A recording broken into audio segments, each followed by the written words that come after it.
If you believe in Wales, vote for Wales. Vote for our children to give them the best possible start in life. Vote for our young people to give them the jobs they need and the hope they deserve. Vote for a future where everyone has the right to a home.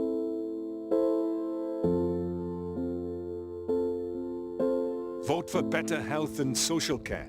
Care for everyone, free to everyone. Vote for a Wales that works. For businesses, large and small. And for you, the people that will make them succeed. Vote for transport and broadband that connects the whole of Wales and connects us with the world. Because we believe in a Wales which looks outwards and welcomes others in.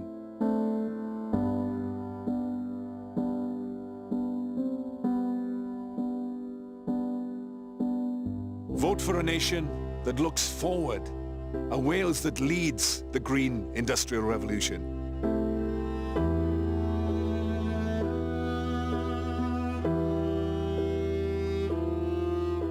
The Wales of today is not as good as it gets. We can do better, and we will do better. Together we can build a better tomorrow, a free Wales and a fair Wales, creating an independent and equal nation and a nation of equals.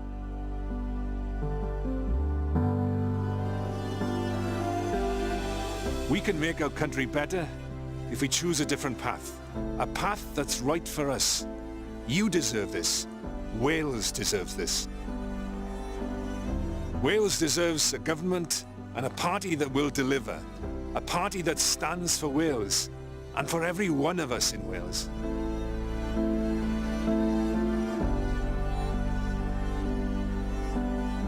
We are Plaid Cymru, the party of Wales, the party for Wales. Vote Plaid Cymru. Vote for Wales.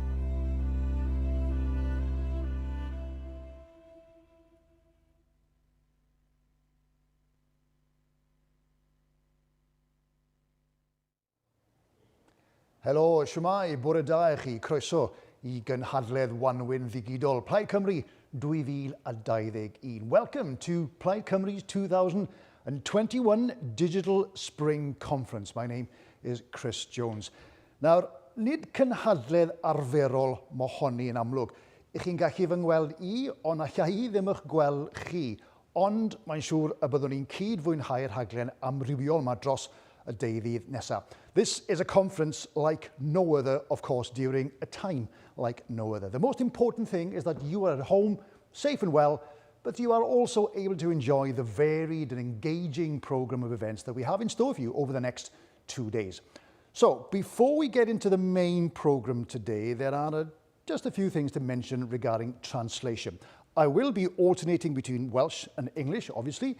Every speech that you hear will be subtitled in English, and every panel discussion will have simultaneous translation, and you can access it, of course, via the Plaid Cymru website. The link should appear at the bottom of the screen. Yes, everything is working so far, thankfully. Reit, diolch yn fawr iawn i chi.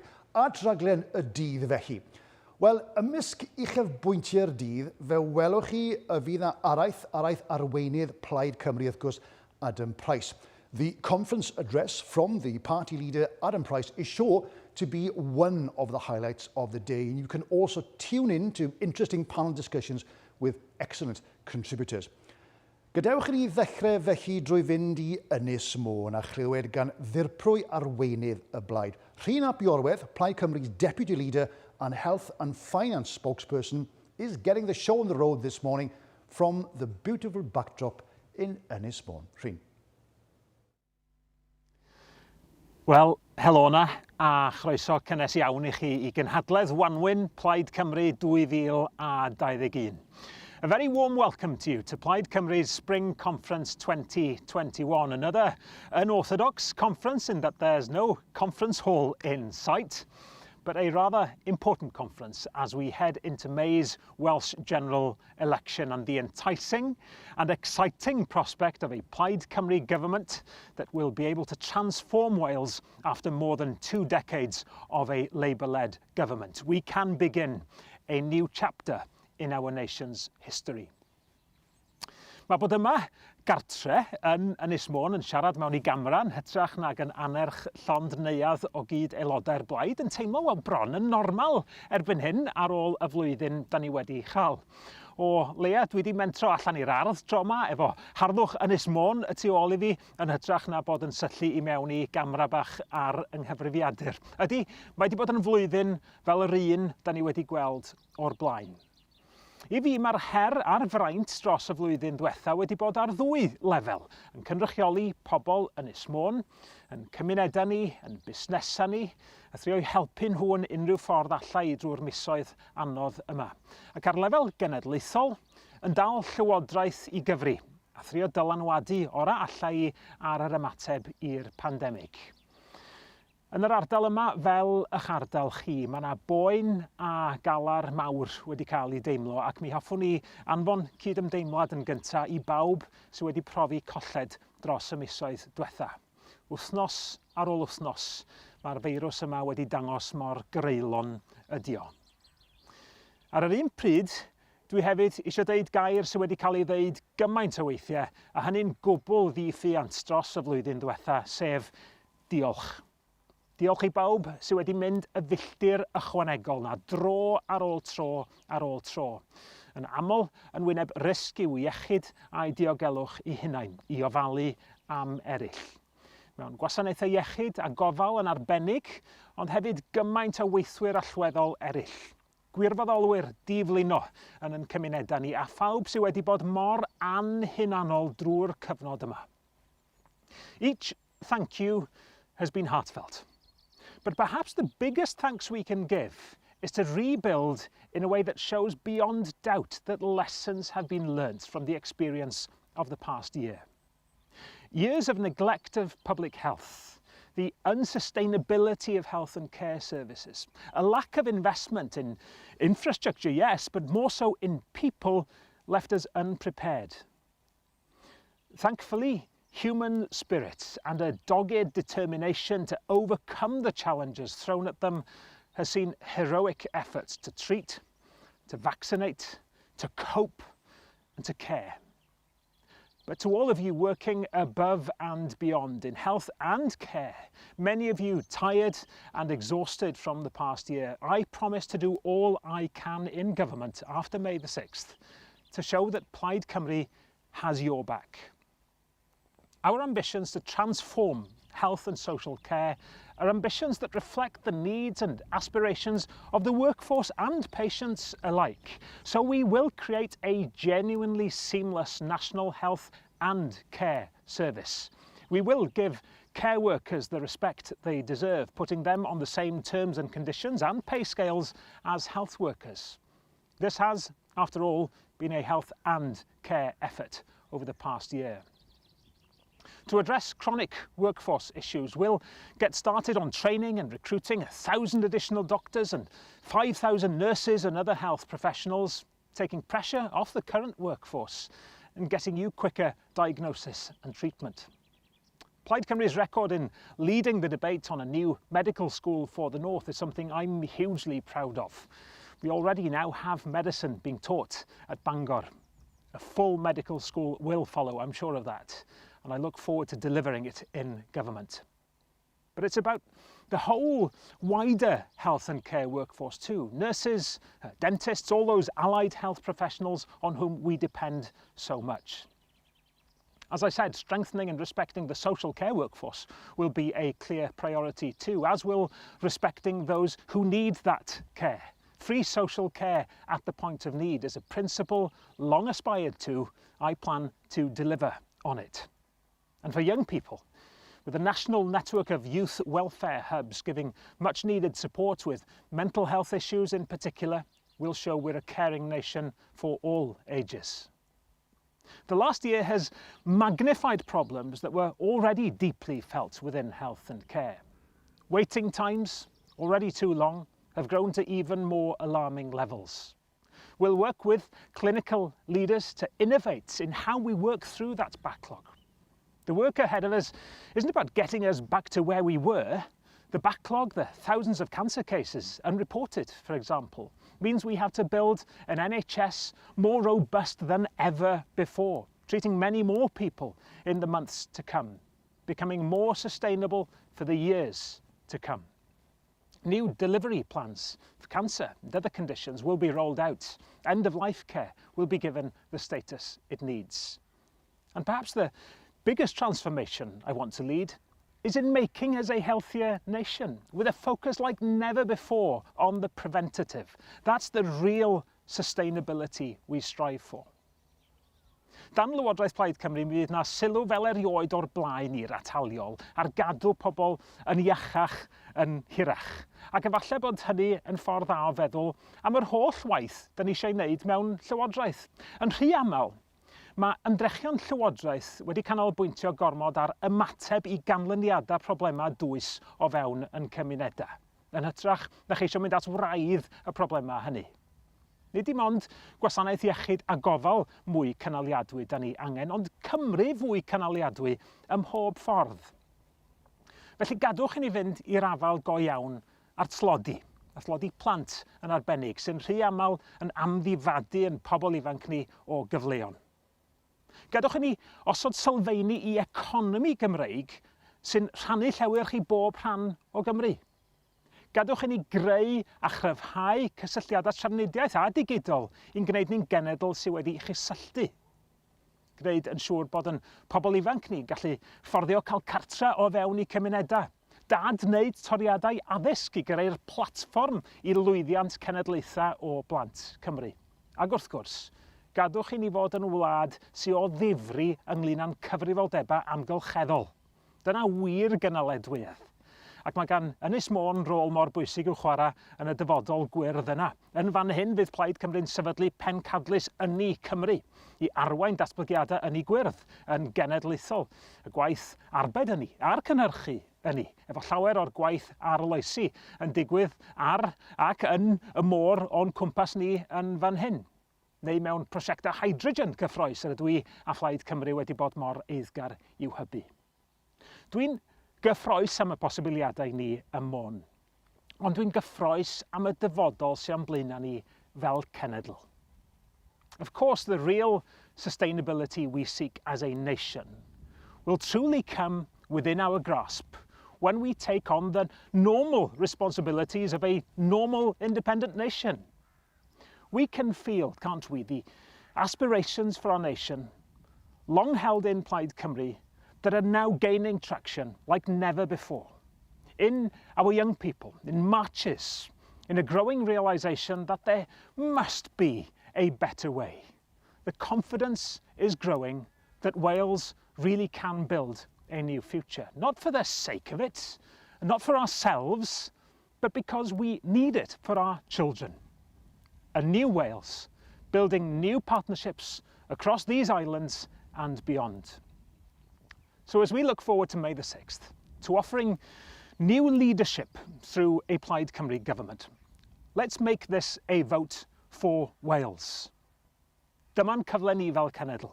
Mae yna gyfnod newydd ar ddechrau dan arweiniad Plaid Cymru. Dewch efo ni. Diolch yn fawr iawn, Rhyn, and I'm sure we'd all echo Rhyn's words, of course, about the sacrifices made by so many during the last year.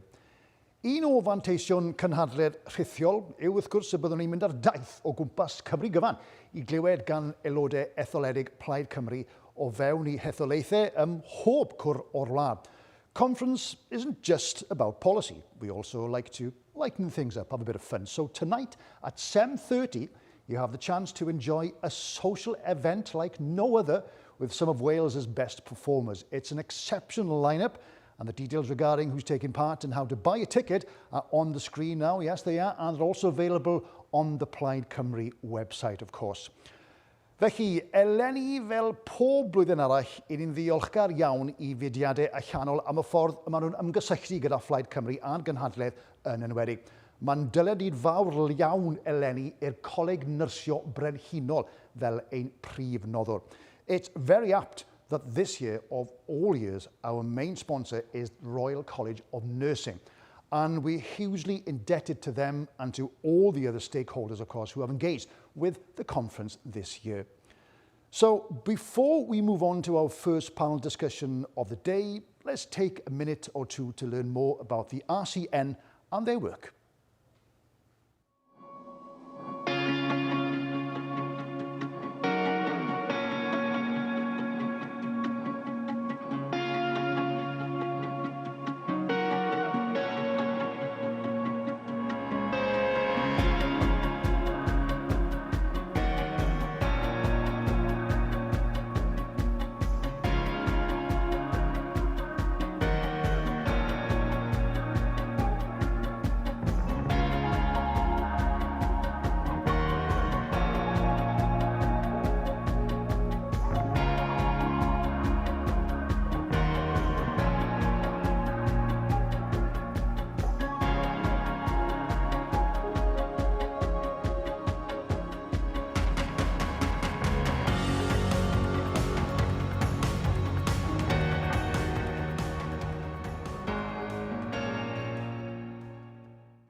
Party members can enjoy a fringe event with the RCN during the first fringe slot at the conference, which is this afternoon at 12:50, 10 to 1. A link to join the event has been sent to party members on email. Nawr, i ni'n mynd i gymryd rhyw egwyl fer nawr, amser am baned falle, llacio'r coesau now. We're going to take a short break now, but please join us at 10:40, 20 to 11 next for our first panel discussion of Spring Conference.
Croeso nôl i chi, gobeithio bod pawb yn iawn. A very warm welcome back to you all.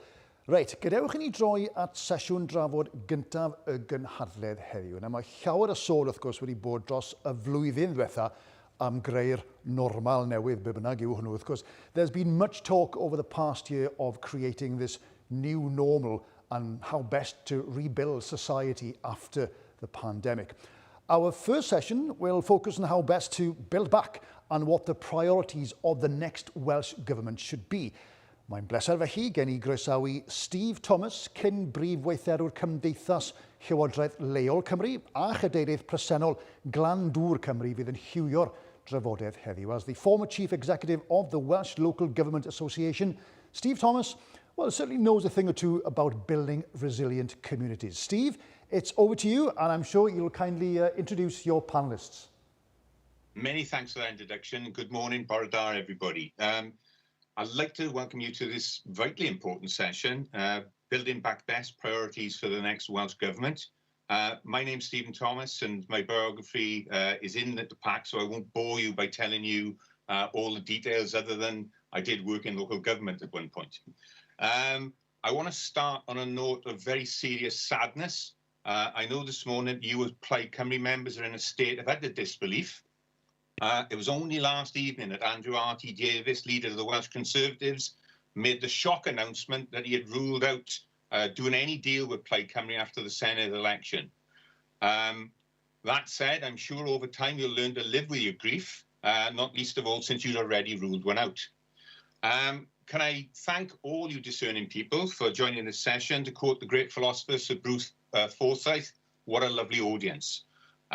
It also shows that you are particularly in tune with the big issues of the day and keen to see three of Wales's best and brightest debate the shape and focus of the next Welsh Government, which will be in a matter of months. They're not only the best and brightest, all four of us are in our slippers. I can announce that again. And at the end of the session, we will probably reveal our slippers to you. I'm very much looking forward to the session with a trio of Renaissance thinkers on Welsh affairs who bring considerable and varied experience to bear on the subject matters. The speakers will be given 2 minutes to provide a short introduction in this 45-minute session, and then we will open up the debate for what I hope and I know will be a very lively session. I hate to start with these phrases, she needs no introduction, but she does need an introduction. Our first panellist is Delith Jewell.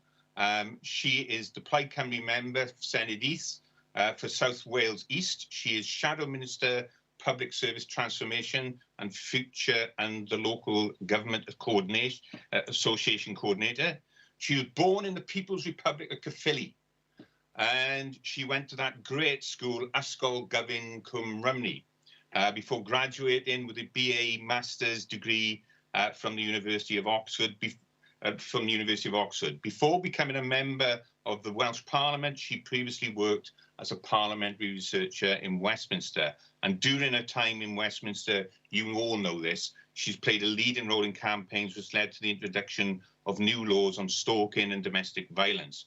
She's also an aficionado of the Citizens Advice Bureau and the charity Action Aid on issues relating to women's rights and international development. Dennis has been vocal about tackling structural inequalities in Wales as we build back from the pandemic. I will introduce the other speakers as I call them up, but I will hand the mic over, as they say, to Dennis to commence the session. Diolch yn fawr iawn, Steve. Mae'n bleser gen I fod yma bore yma. Well, how can I top that? We've already had a quotation from Bruce Forsyth. That is the pinnacle of the conference now. Diolch, Steve. I'm going to start with another quotation. It's from Arundhati Roy.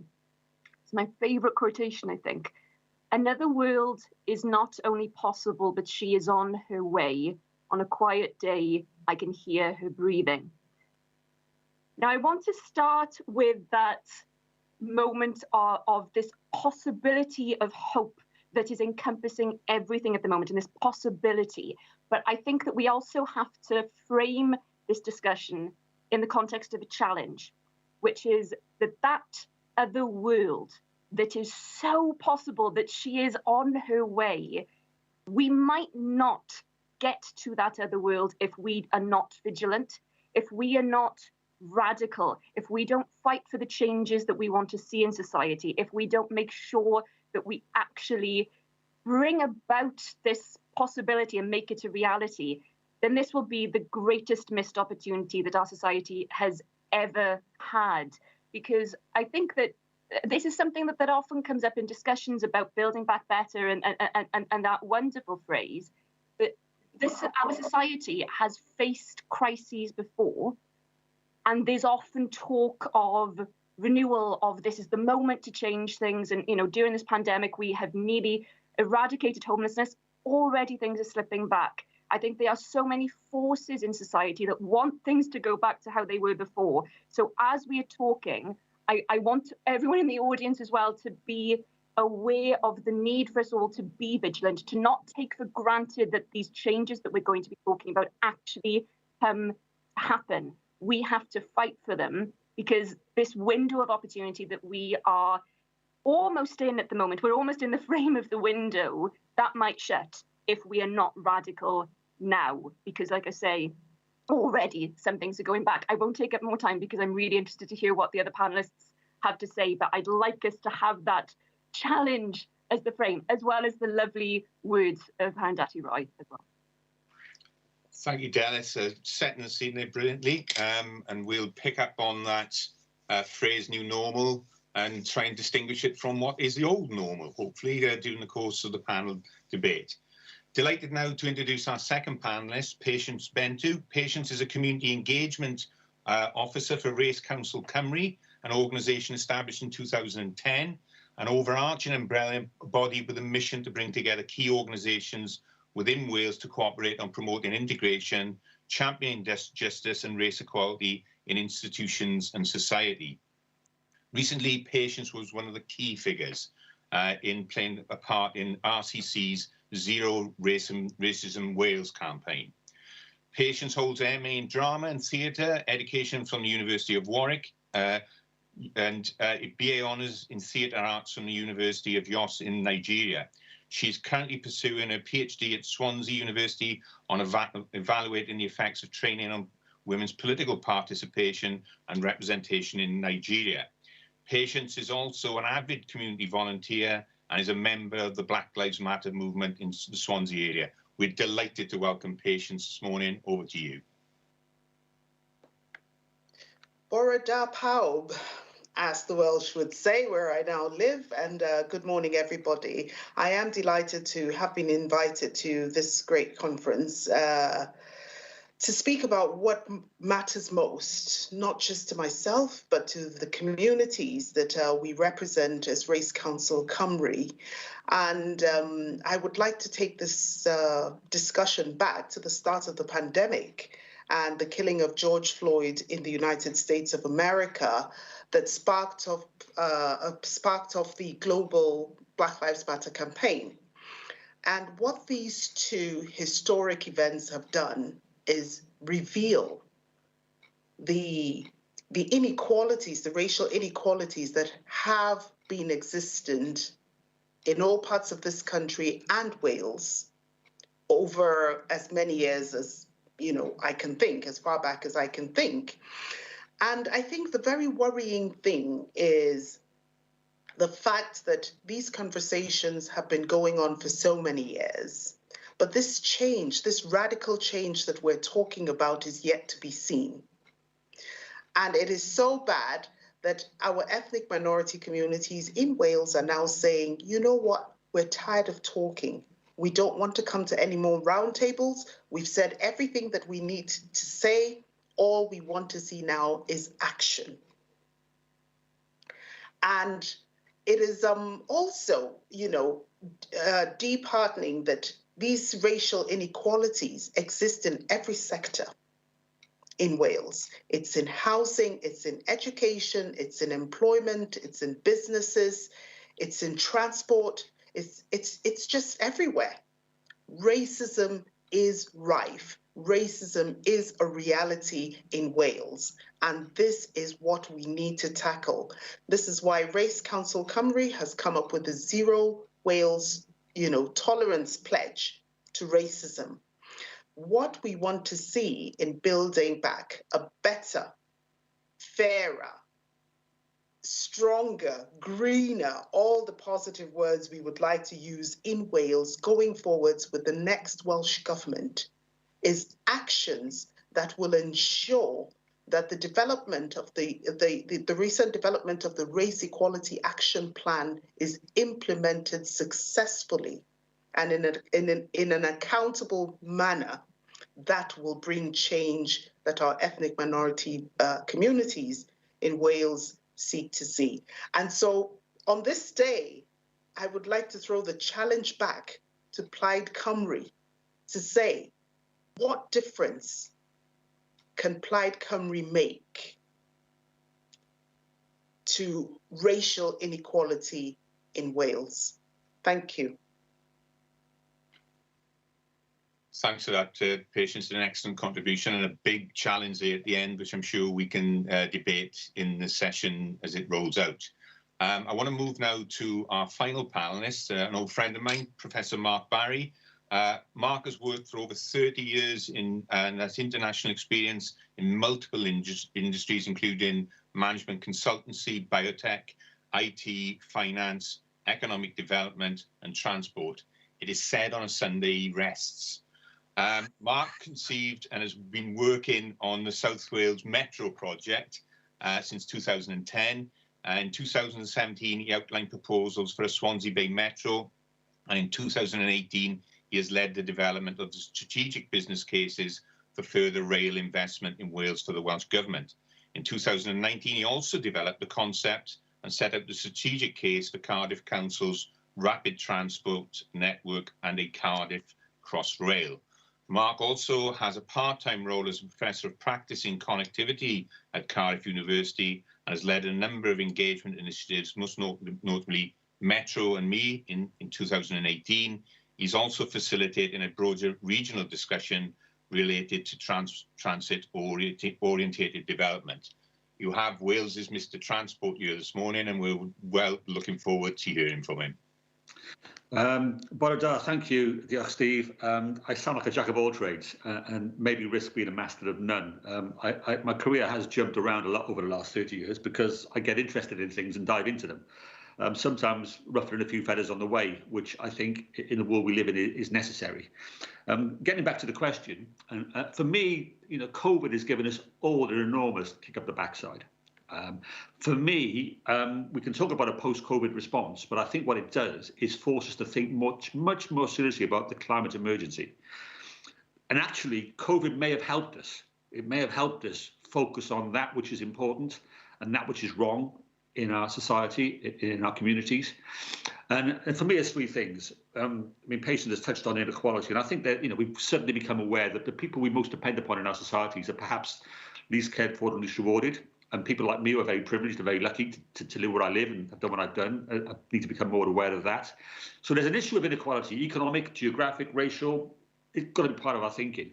But the reality for me is we've got an economy that's been built up over the last 200 years based upon certain premise and certain assumptions, and a complete disregard for the externalities of our activities. And I mean that the damaging external costs of our choices, as particularly mass consumerism, the exploitation of natural resources without any due care for where they come from, as if it was an inexhaustible supply of stuff we could basically manipulate for our own ends.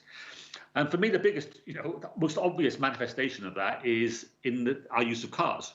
And the fact, when people talk about cars, the common mantra is we subsidize public transport and cars are cheap. The reality is that we hugely subsidize car use. And let me quickly explain why. The external cost of cars, which people are not familiar with, include, in the UK, 160,000 road traffic accidents every year, 25,000 serious hospitalizations, 1,700 deaths, 20 to 30,000 premature deaths because of poor air quality. The most damaging for me is the induced demand. You build more roads, you get more car, very simple. And that generates a need and development of stuff around the road. And over the last 50 years, you see in all parts of the UK and all parts of Wales, see the development of out-of-town volume car-based retail, out-of-town volume offices, public services based out of town, which feeds the need for more car use. And if we're anything like serious about dealing with the climate emergency, we have to use COVID as that kick up the backside about how we do things differently. And for me, there are three things we need to bring together. One is that externalities of our economic activities, car use. I could add rapid consumerism. You know, we want to buy too much stuff that we want, but we don't actually need. There's a big cost to that. So there's that thing. But for me, inequality, the climate emergency, and actually trying to create some cohesion in a society and really grappling with those really tough issues. Now, I've got obviously interested in transport. I personally believe we need to build more public transport because over the next 30 years, we need to start putting stuff back in our town and city centres. You know, one of the other scars of out of town has been the ripping the heart out of communities where there were local shops and local retail. I get into debates, and I will finish quickly, debates about commuting damaging the regional economy. You know, there's the biggest damage to our regional economies in the last 40 years, apart from the end of, you know, mass employment and heavy industry, has been the ripping out of local retail to car-based sheds on hills. And the manifest ugliness of something like Trago Mills peering over the hill, looking down on Merthyr, is a metaphor for all that's wrong with our society, right? Cheap bill, poor design, poor quality, driving car use, sucking life out of Merthyr. And that can be replicated and looked at everywhere. So for me, COVID is actually an opportunity to go, well, this isn't working. We need to do things differently. And the political narrative has to combine a green agenda with an equality agenda, with an economic agenda that's focused on local, and looking then at what infrastructure and what we need to build to deliver all three. Thank you, Steve. Many thanks. Really punchy sessions there from all three speakers. I'm delighted to have that scene set in. I want to start with a question because you've talked about COVID as the kick up the derriere, and you've talked about Andrew Leroy's quote as COVID as a portal to a new world. It doesn't have seem, however, that new world, when you look at the national level, at the UK, that it's almost gone back to the old normal. Looking at the Chancellor's budget this week, we applauded nurses and social workers during the crisis, and yet we're offering social workers no pay rises at all, and nurses 1%. How do we stop going back to that? How do we stop going back to the old ways? How do we refresh politics in Wales in a new Welsh government? Shall I start? Yes, please, Mark. I think it's really, really hard. And I was on another call this week and a private conversation with a London government official about, for example, the recognition that we need to start road pricing, right? But the recognition from the London-based official that the politics at Westminster was not in a really the best place to bring that forward and to start properly apportioning those external costs. I think uniquely in Wales, there is there's still a lot of debate to be had, but there is a political space to bring that kind of conversation forward and begin to develop a solution that can begin to properly apportion the cost of car use. The problem we've got in Wales, I think, is, and I'm not going to get too political. I've become quite politicised because of my experience in transport, and what I see is the long-term depreciation of fundamental economic infrastructure in Wales because of the way government works in the UK, So we can't fix everything in Wales because you don't have all the tools in the box. But you have to start thinking where you can have an impact. So I think it's about being pragmatic, about knowing what we can try and deliver and what brave things we can do, because the politics is perhaps more aligned to that future world than it is at Westminster. I'm very disappointed in many ways. You know, Westminster still hasn't got it, I don't think, about the climate emergency, still hasn't got it about the equality issue. We're better, we're not perfect by any means. So what is it we can frame with the limited powers we've got? I don't know what the answers are, but that needs to be our focus. And I'll keep banging on about the injustice in transport investment, for example, and others will do the same in their space. But we have to be pragmatic and recognise we have to try and do what we can do that can be delivered within the kind of constraints, rather than completely losing ourselves in a future that doesn't yet exist. Great. Diana, over to you to that question. Yeah, thank you. I think, I agree. I agree completely with what Mark has said and what you said, Steve, in framing this question. But I think as well, because you'll expect I will be more political about this, I think that the reality of how the Westminster system keeps on failing to live up to promises and keeps on making the same mistakes. I think that more and more people are becoming attuned to the limitations of the Westminster system. And I know that we'll want to talk about lots of things in this discussion, but independence for me, and lots of people obviously watching will agree on this, but I think more and more people in Wales are excited and intrigued by the idea of independence. There was a poll this week that said that support was actually close to 40%, which is really exciting. I think that the reason that appeals to people is because it would offer us an opportunity to do as Mark intimated there, to have more of the tools in our own armory then, I suppose. I know that we can't just put off doing things until this future day when we hope that the constitutional facts will have changed. Obviously, we have, and that's why it's so vital that we actually do what we can now. I think that the point that you made, Steve, in your opening remarks there about the fact that care workers and NHS frontline staff, everyone was out applauding for them on the street early in the pandemic. Not only have they not really been rewarded financially, but also, I don't know, you will have seen more and more people on social media criticising frontline staff, actually saying that they are overemphasising and making up the reality of the pandemic. I think that there's something that has gone wrong in the public psyche about this, and that's because they get the wrong signals from people in power, and they get the signal that, oh no, we need to move on, eat out to help out, we need to get the economy moving. I think there's been for too long a false battle set up between the economy and public health, and I think that it's a very, very complicated thing, obviously, but the root of the issue is that we need to find ways of appreciating the people who actually keep our communities safe and keep our communities moving. So yeah, frontline workers, also people who do deliveries, people who clean our streets. Those are the people who, for too long in our social system, have been marginalised. We pay them the least. Actually, I think that we need to fundamentally reassess what jobs are actually important and how we reward them.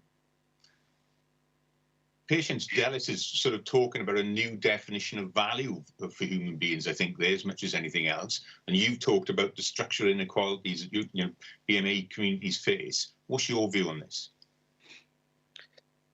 First of all, I must talk about what happened this morning when I woke up and turned on the television and was hit by the news about the 1% that the government is, the central government is offering our health workers. And I think it is an absolute disgrace to this country.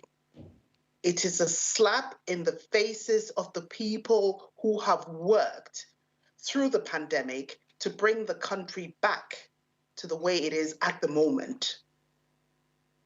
And coming from where we came from, as Delith said, in the days when we were standing outside our doors at 8 p.m. every Thursday and clapping for frontline workers, and then waking up to this morning is just totally unbelievable and unacceptable.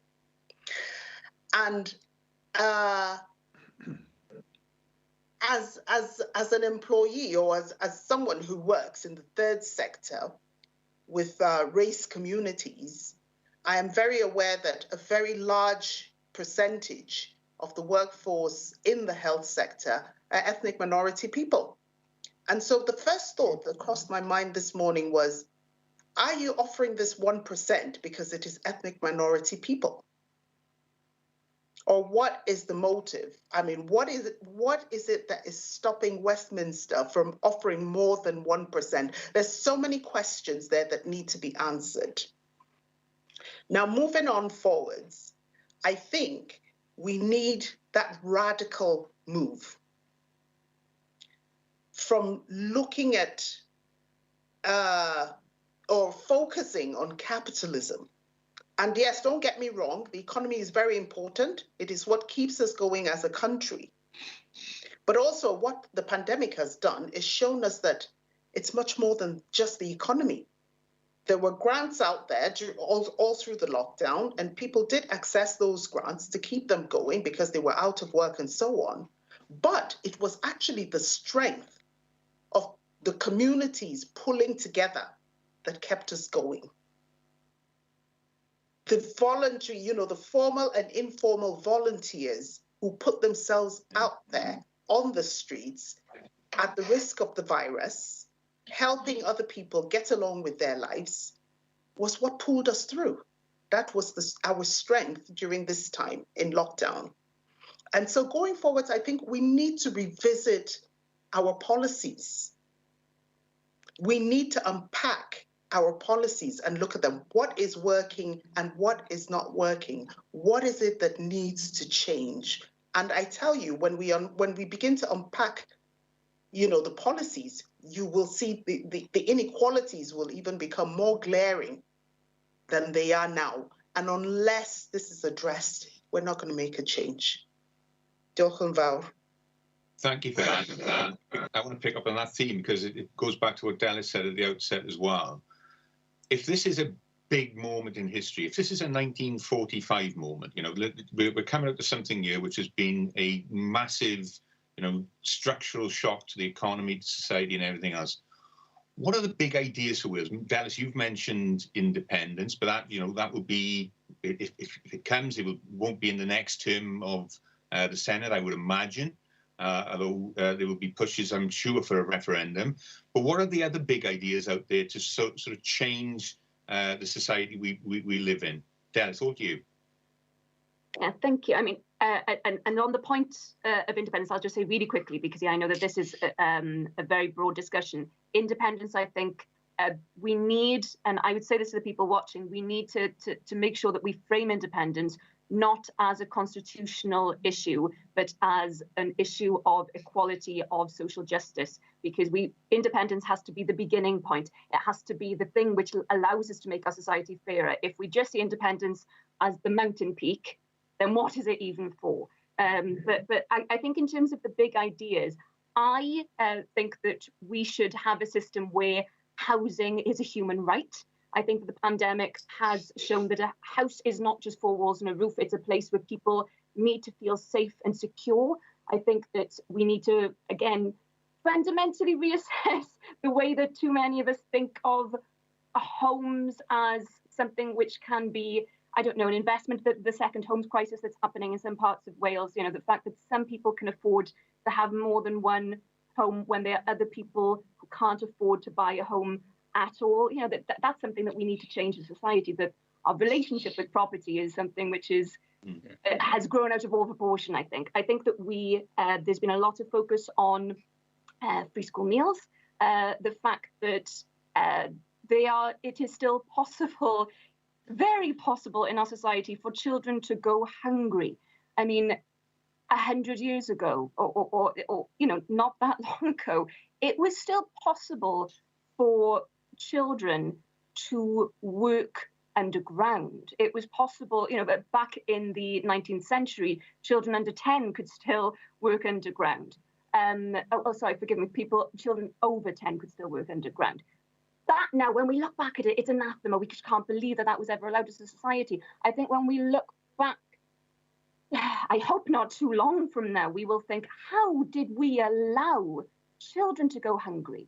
How could we actually, as a society, allow that to happen? I think that children are, I would go further than that. I don't think that any human being should be allowed to go hungry. I think that we need to look again at the way that I think that we should consider introducing universal basic income. I think that we need to, again, be radical.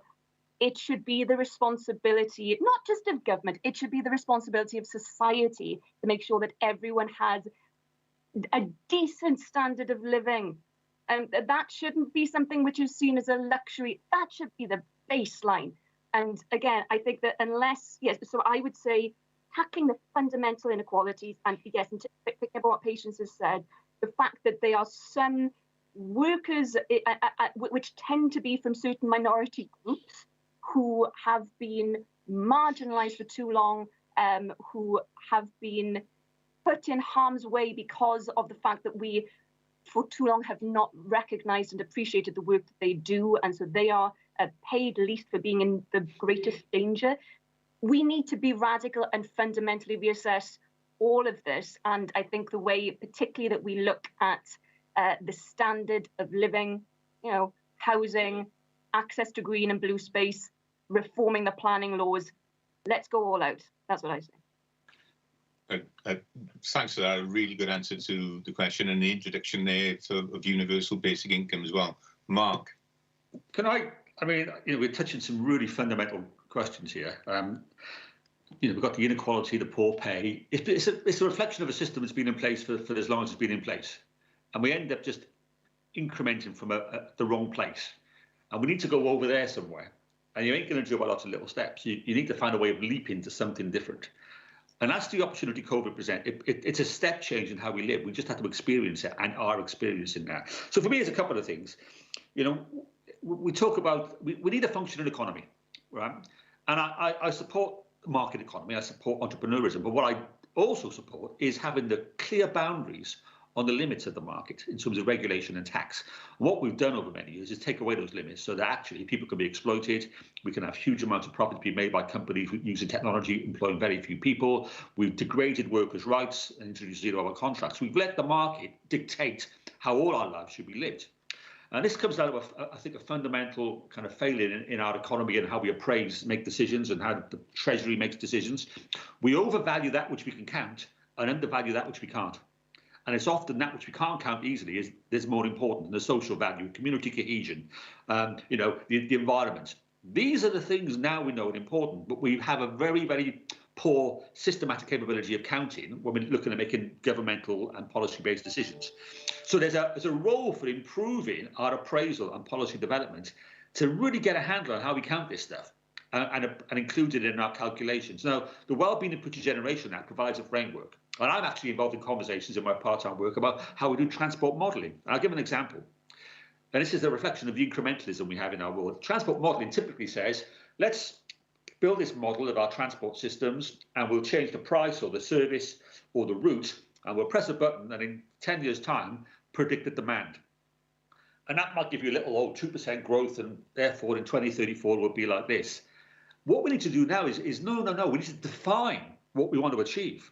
We need to say, no, because of the carbon issues, we need to get 50% of people out of their cars. We need to encourage town centre regeneration. We need to get rid of car-based retail. Therefore, you have to define the end game and work out what the policy inputs are.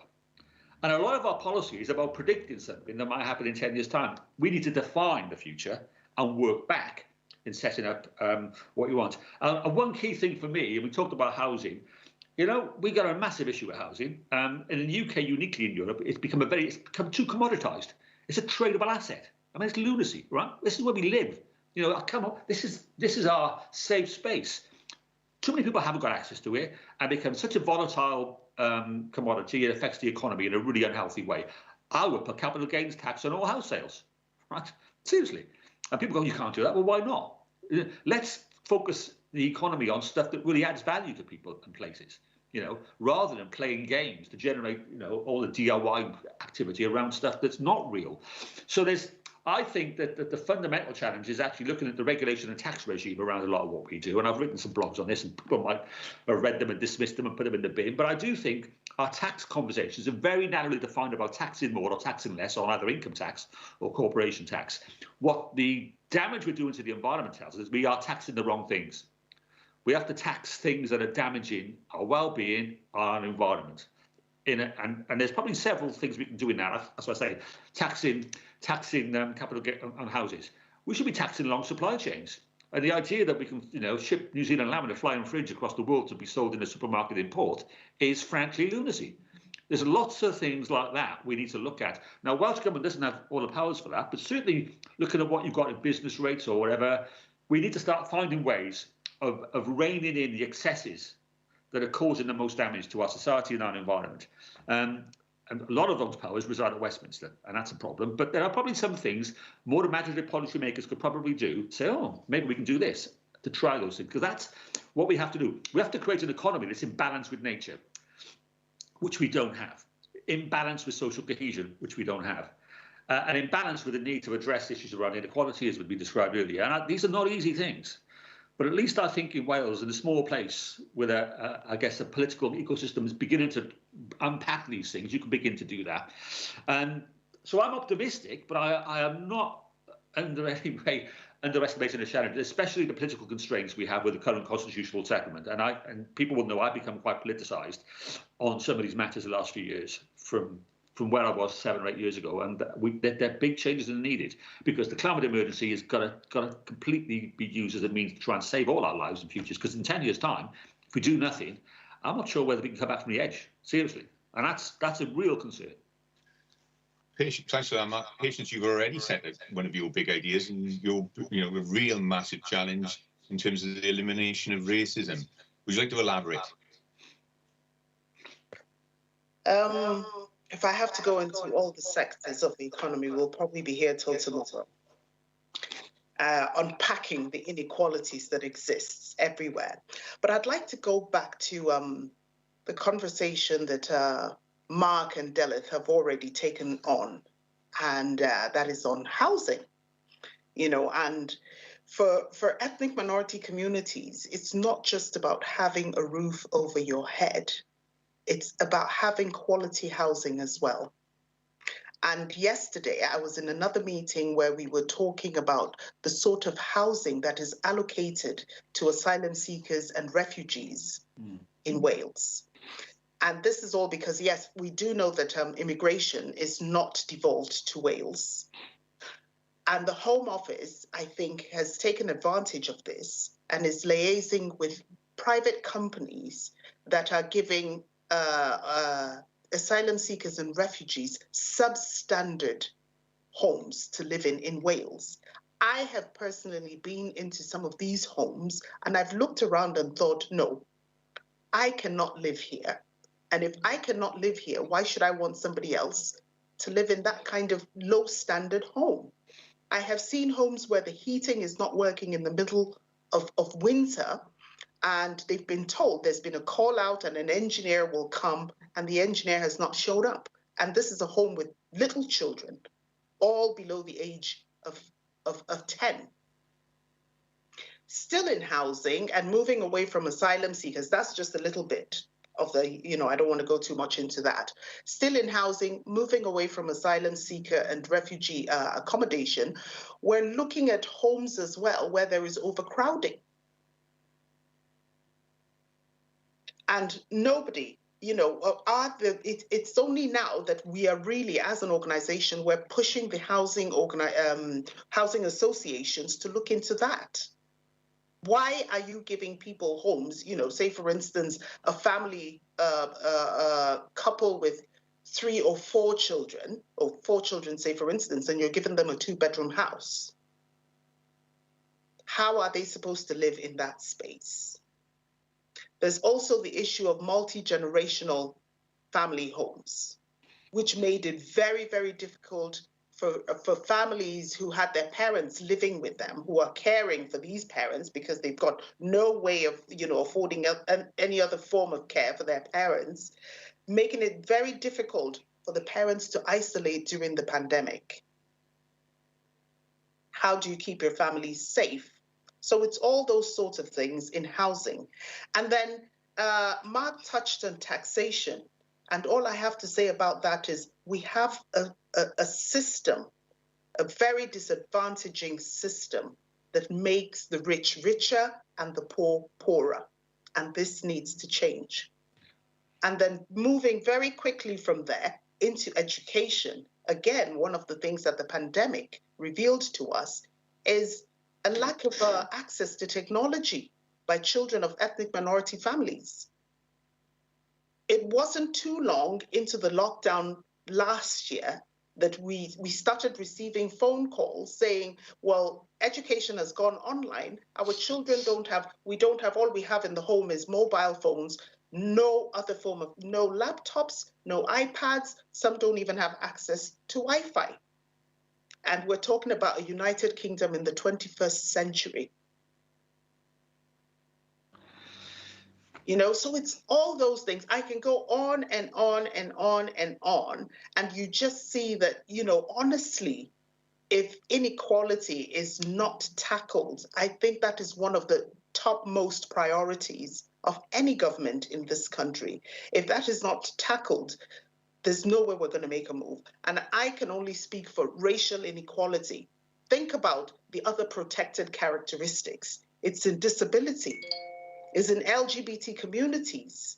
It's just rife everywhere you look, is inequality all around us. There is no way that we can talk about a better, fairer, greener. Look at the atmosphere, and let me just quickly give you this example. I used to go out for walks with my son very regularly in the early days of the lockdown. And one day last year, we went out and I looked at the parks and saw how lush the grass was. And for the first time since I've lived in Swansea, there was a bed of beautiful white flowers over the grass. I looked at the trees, they were so green, the sea was so blue, and, birds were chirping.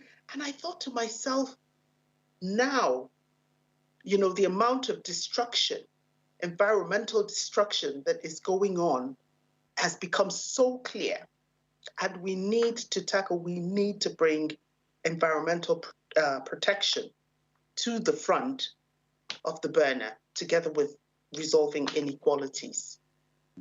Thank you, Kate. We're now drawing to the end of the session. I've been told that I've got to shut you down after 3/4 hour on pain of death. But at the same time, there's still the opportunity to ask one final question. And the final question I was going to ask is, it could be an optimistic question depending on the answer. We're clearly about to move into an economic crisis. And we are clearly in a position where we're going to see a surge in youth unemployment across Wales as a result of the pandemic and as a result of the possible lifting of furlough in the autumn. What's the one single thing we can do for the young people of Wales to assure them a bright future in a Welsh context in an environment like this? That's a really tough question, because I'd left the best till last. Yeah, I mean, I don't think I can answer that adequately, because I don't know, honestly. But one thing I think is worth considering, one of the big barriers for young people, even with a shrinking employment opportunity space, is the cost of getting to work and the cost of travel. And, we have an issue where we subsidise older people to travel, which, I like the idea of that. But is it the right to be subsidising my parents' travel, but not subsidising young people? I'd actually be looking to have a more equitable use of public funds to make it easier and cheaper for young people to travel to school, to work, to go further, to give them choices. Because if you can't afford to travel and you don't have a car, I mean, your world is the either end of your street. So post-COVID, we need to make it easier, even in a very challenging economic environment, for people to make choices that actually can help their lives. So I'd be looking to provide subsidies for all young people up to a certain age, maybe 25. And I don't know how we do that, but that would be something we should do the numbers on. And that's probably inadequate to the scale of a challenge, but that's just one suggestion. Gareth. I'm going to be cheeky. I'm not going to give you one. I'm going to give you a couple. I think that one thing that I wish I'd said earlier, actually, another one of the crises facing us is intergenerational fairness, because I think that we need to do a lot more to bring younger people and older people back to the centre of our communities, because I think that they've both been marginalised, they've both been suffering from loneliness an awful lot, and I think we need to do more. I think that the one thing we need to give young people is hope. Mark said earlier that we give too much focus to the things that we can count and not enough to the things that we can't count. Hope, I know that it's not something you can quantify easily, but I think that we need to get better at trying to quantify it almost and trying to appreciate it more. I think, obviously, with the economic crisis, in the short term, we need to do more to guarantee jobs for young people, more training opportunities, less of a focus on a narrow, particular route that we expect young people to follow, that they have to be academic, that they have to think that university is the pinnacle. Sorry, why should we be trying to force so many people to think that this is the one thing that they should aim for, when actually there are so many different ways in which people can succeed and in which people can be intelligent and bright. They're just different ways of measuring that. But the one thing I'd like to see it happen longer term is I'd like us to be able, this isn't going to help people now, I think it's going to help people, young people in the years to come. I want us to find more opportunities to bring joy back into young people's lives. I think that we put so much pressure on children from when they're really young to undergo exams and to, again, fit into this thing where you're given a mark and that maybe you haven't got as much as one of your friends, and so you're made to feel bad about that. I think that we need to find new ways of, yes, obviously being able to nurture and develop children's well-being as well as their intelligence. And I think that we need to move away from having to pass them through this system, which makes them think that they are defined by the marks they have on a piece of paper. I think that we need to find more ways of bringing joy back into their lives. Just one comment on that. Perhaps in terms of hope, rather than measuring GDP all the time, perhaps we should measure well-being. Yeah, absolutely. Absolutely. Patience, your final comment. Job creation, obviously, and especially for ethnic minority young people, mentoring and training schemes that ensure that they get into workspaces, and please stop discriminating them in application processes because their names do not sound English. That's what I want to see going forwards. You could hear the phone go off in the background there. I thought at one point I was going to be interrupted by the dog or the phone, and it was the phone beat the dog to it. Can I thank the panel for that excellent discussion? We've gone slightly over, but we've been pretty good. Do you want now to use this opportunity to show your slippers or not? There you go. Very good. First time in a public Plaid Cymru conference, I would have thought that's a first. Thank you. I wish you all a good conference. Thanks to Dennis, thanks to Patience, thanks to Mark. It was an excellent discussion. I hope that sets the tone for what follows and for a very successful conference over the next few days. Take care and good luck. Diolch. Thank you, Steve. Diolch yn fawr iawn i chi gyd. Thank you so much. Very thought-provoking session there. Plenty for us to ponder.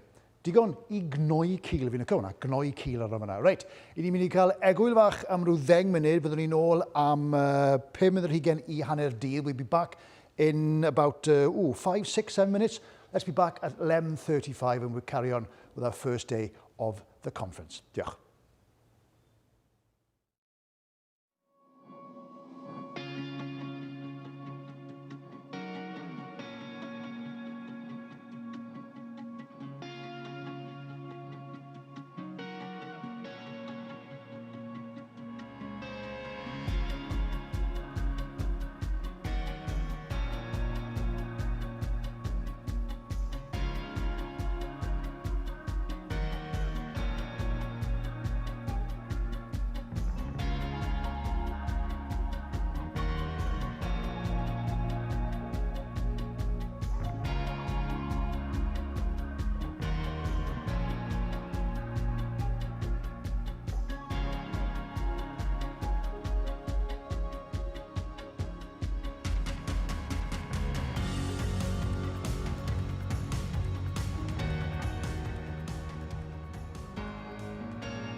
Welcome back, croeso nôl i chi. Nawr te fi eisoes wedi cyfeirio at un cyfarfod ymylor wrth gwrs gyda'r RCN dros ginio. Ond, wel, boes bach, mae yna llawer mwy o arlwy gen i ni i gynnig heddiw. On the screen, you'll see that as well as a fringe event with the RCN, there are many others today with something of interest to all party members. You should find a link to all fringe events in your email inbox, but these are also available, of course, in the member section on the Plaid Cymru website, and the link is on the screen as we speak. Nawr te, i ni eisoes wedi bod yn Ynys Môn dros y bont yr awn i nesa ac i Arfon, across the Menai Straits to the mainland next, but we stay in the shadow, of course, of the wonderful Snowdonia Mountains. Now, education has been hit hard during COVID, and homeschooling has presented a particular challenge to pupils, parents and teachers alike. Sian Gwenllian, yw Llefarydd Addysg y Blaid, fe hi draw ni nesaf i'r Felin Heli i glywed mwy gan Sian Gwenllian. Croeso i'r Felin Heli, y pentra lle dwi'n byw a lle ges i fy magu. Braint aruthrol ydy cynrychioli'r ardal ers 5 mlynedd, a braint mwy fydda cael dychwelu di Senedd Cymru ar ran pobl Arfon ar ôl etholiad mis Mai. Dwi'n dymuno parhau i fod yn lais, cryf a chlir dros y bobl yr ydw i'n byw yn ei canol. Dwi eisiau cario mlaen efo'r gwaith o gael gwasanaethau iechyd rhagorol i'r ardal. Diolch i ymdrechion Plaid Cymru, mae gynnon ni egin ysgol feddygol ym Mangor, a bydd deintyddion yn cael ei hyfforddi yn y ddinas cyn hir. Dyma ran pwysig o addewid Plaid Cymru o 1000 o ddoctoriaid newydd mwyn gwella iechyd yn pobl. Mae canolfan llesiant gyffroes ar y gweill yn Nyffryn Anlla wrth i weledigaeth Plaid Cymru o gyfuno iechyd a gofal a lles ddwyn ffrwyth. Mae gwaith gofalwyr Arfon yn amhrisiadwy, a maen nhw'n haeddu cael eu trin yn gydradd a gyda parch. Dwi am sicrhau fod yma swyddi o ansawdd ar gyfer yn pobl ifanc drwy bolisia Blaengar y Blaid, a rhoi gwarant swydd i bobl ifanc, creu miloedd o swyddi fydd yn helpu ni i ailadeiladu'n gwlad ar ôl Covid. Dwi eisiau cario ymlaen efo'r gwaith o wneud Arfon yn le da i fyw. Gwarchod ac adfer y byd natur godidog yr ydym wedi closio ati yn y cyfnod clo, a chefnogi ein ffermwyr mewn cyfnod o newid mawr. Dwi am yn gweld ni'n adeiladu ar y bwrlwm cymunedol a diwylliannol cyfoethog sydd yma, a gweld yr iaith Gymraeg yn parhau i ffynnu fel iaith bob dydd. Iaith y siop her ysgol, iaith pêl-droed a iaith y dafarn. Mae'r hyn sgynnon ni yn Arfon yn arbennig iawn, a rhaid gafal ynddo'n dyn. Bydd cynlluniau Plaid Cymru i roed hwb economaidd sylweddol i orllewin Cymru gydag anghenion y Gymraeg yn gwbl ganolog yn allweddol i dwf y Gymraeg ar draws Cymru. Efo'n gilydd, mi fedrwn ni barhau i ddatblygu ardal wydyn, gyfoes, fywiog yma ar Lanarfernau. Mi oedd yn hen daid yn chwarelwr yn y Cilgwyn. Mae cyfnod caer chwareli yn parhau i daflu cysgod dros y dyffrynoedd llechi. Mae cwmnïau mawr o'r tu allan wedi creu gwaith am chydig, ond cau maen nhw yn y diwedd, a cau ddar ei ffatri Northwood ym Mhen y Groes mewn ffordd gwbl ddidrigarog. Fedrwn ni ddim dibynnu ar gwmnïau a'i pencadlysoedd o ymhell o'r ardal. Mae gwitnwch y dyfodol yn mynd i ddeillio o'n ymdrechion ni'n hunain. Rhaid i ni barhau i greu cadwyn gref o fusnesau a chwmnïau lleol a chryfhau'r cysylltiad rhyngthyn nhw a'r sector cyhoeddus. A rhaid i ni hyrwyddo mentra cymdeithasol a harnesu'r awydd i lwyddo'n lleol ym myd busnes. Mae sicrhau tai addas yn y llefydd iawn ar gyfer pobl leol Arfon yn allweddol. Mae gan y blaid gynlluniau uchelgeisiol i ddarparu tai i bobl leol. Mae rhestra aros am dŷ cymdeithasol llawer rhy faith yn Arfon, a da gweld cynlluniau manwl Cyngor Gwynedd i fynd i'r afal ar broblem. Mae llawer iawn o fy ngwaith achos i yn ymwneud â phobl leol yn byw mewn tai a fflatia anaddas a thamp. Mewn tai lle mae yna ormod o bobl. Teuluoedd ifanc yn gorfod rhannu cartrefi eu rhieni a rhai wrth gwrs ar y stryd. Ochr arall y geiniog ydy tai moethus sy'n wag am rannau helaeth o'r flwyddyn. Mae'r stoc tai lleol yn crebachu wrth i eiddo gael ei brynu fel ail gartrefi neu ar gyfer llety gwyliau byr. Mae gan Plaid Cymru set o fesura pwrpasol bydda'n dechrau mynd i'r afal ar argyfwng tai, ond rhaid i ni fod mewn llywodraeth mwyn gweithredu. Does gan Llafur ddim bwriad taclo hyn, a geiriau gwag sydd yn dod gan ei gweinidogion nhw. Mae cynllun gweithredu tai uchelgeisiol Cyngor Gwynedd yn dangos beth sy'n bosib dan arweiniad Plaid Cymru, wrth i'r cyngor fwrw ati i greu stoc newydd o dai ar gyfer pobl y sir. Dwi wedi sôn am iechyd, swyddi, tai, yr amgylchedd a'r Gymraeg, a dyma droi rwan at addysg ac ysgolion, sef maes yr wyf fi'n gyfrifol amdanyn nhw fel aelod o Gabinet Cysgodol Plaid Cymru.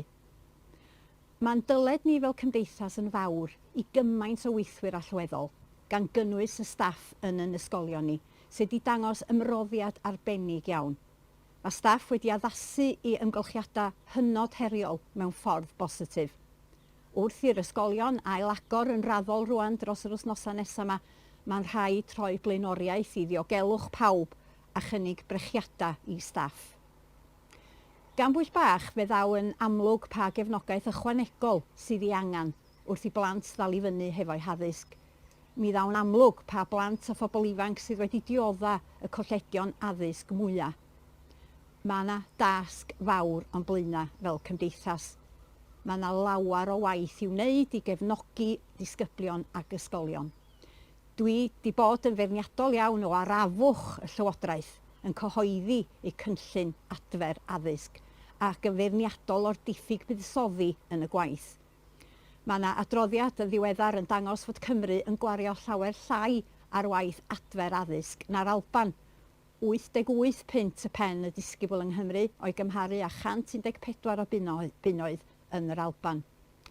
A dwi felly'n falch iawn o gyhoeddi y bydda Plaid Cymru yn rhoi cynllun adfer addysg egnïol ar waith yn syth ar ôl etholiad mis Mai. Fel gweinidog addysg mewn Llywodraeth Plaid Cymru, mi fyddwn ni'n gweithio efo partneriaid ar draws y sector i gefnogi ysgolion gyda ymdrech genedlaethol fawr i ddenu mwy o staff gan gynnwys y rhai sydd wedi ymddeol yn ôl i'r dosbarth. Y bwriad fydda creu gweithlu ychwanegol o weithwyr addysg proffesiynol yn ogystal â gwirfoddolwyr fydda ar gael i benaethiaid ysgol i'w helpu, i'w cefnogi, i roi sylw un wrth un ac i grwpiau bychain o ddisgyblion. Fe fydda'r cynllun adfer addysg yn rhoi cychwyn i'r daith o roi plant a phobl ifanc Cymru yng nghanol popeth mae Llywodraeth ein gwlad yn ei wneud. Byddai'n rhan o raglen i wirdroi 10 mlynedd o dan fuddsoddiad gan Lafur. Byddai'n gychwyn ar brosiect hanfodol i greu cyfundrefn addysg byddai'n cael ei hedmygu ar draws y byd unwaith eto, ac yn bwysicach yn gam cynta tuag at roi chwarae teg i bob plentyn a pherson ifanc, be bynnag fo'i hamgylchiadau. Ac mae darparu pryd o fwyd dyddiol maethlon sy'n defnyddio cynnyrch lleol yn hanfodol. Yn y pen draw feddylia fod ar gael i bob plentyn, ac fel cam cynta bydda Plaid Cymru yn ymestyn y cynllun i bob teulu sy'n derbyn credyd cynhwysol, gan adeiladu yn raddol ar hynny fel bod cinio am ddim ar gael i bawb. Mae'r cwricwlwm newydd yn dod â heriau yn ei sgil ac mae'n rhaid i ysgolion gael cefnogaeth briodol os na fydd y gyfundrefn asesu newid yn llwyr, fydd o ddim yn gweithio. Mae Plaid Cymru ar flaen y gad yn galw am ddillian newydd o asesu gan symud i ffwr yn llwyr o aroliadau anheg a hen ffasiwn. Bydda Llywodraeth Plaid Cymru yn creu rheidrwydd i bob ysgol ddysgu hanes Cymru yn ei holl amrywiaeth gan gynnwys hanes pobl ddu a phobl a liw. Bydda hyn yn ein helpu i gael gwared ar yr hiliaeth sy'n systemig drwy ein cymdeithas ac yn rhoi teimlad clir o berthyn i bob dinesydd yng Nghymru. Mi fydd strwythur gwleidyddol y Deyrnas Unedig yn wahanol iawn ymhen 10 mlynedd. Mae yna gyfla gwirioneddol i ni weld y freuddwyd am annibyniaeth i Gymru yn dod yn fyw o'r diwedd. Parhawn i ymgyrchu a thrafod mewn ffordd positif. Drwy Plaid Cymru a Yes Cymru, fe fedrwn ni gyflwyno gweledigaeth o obaith.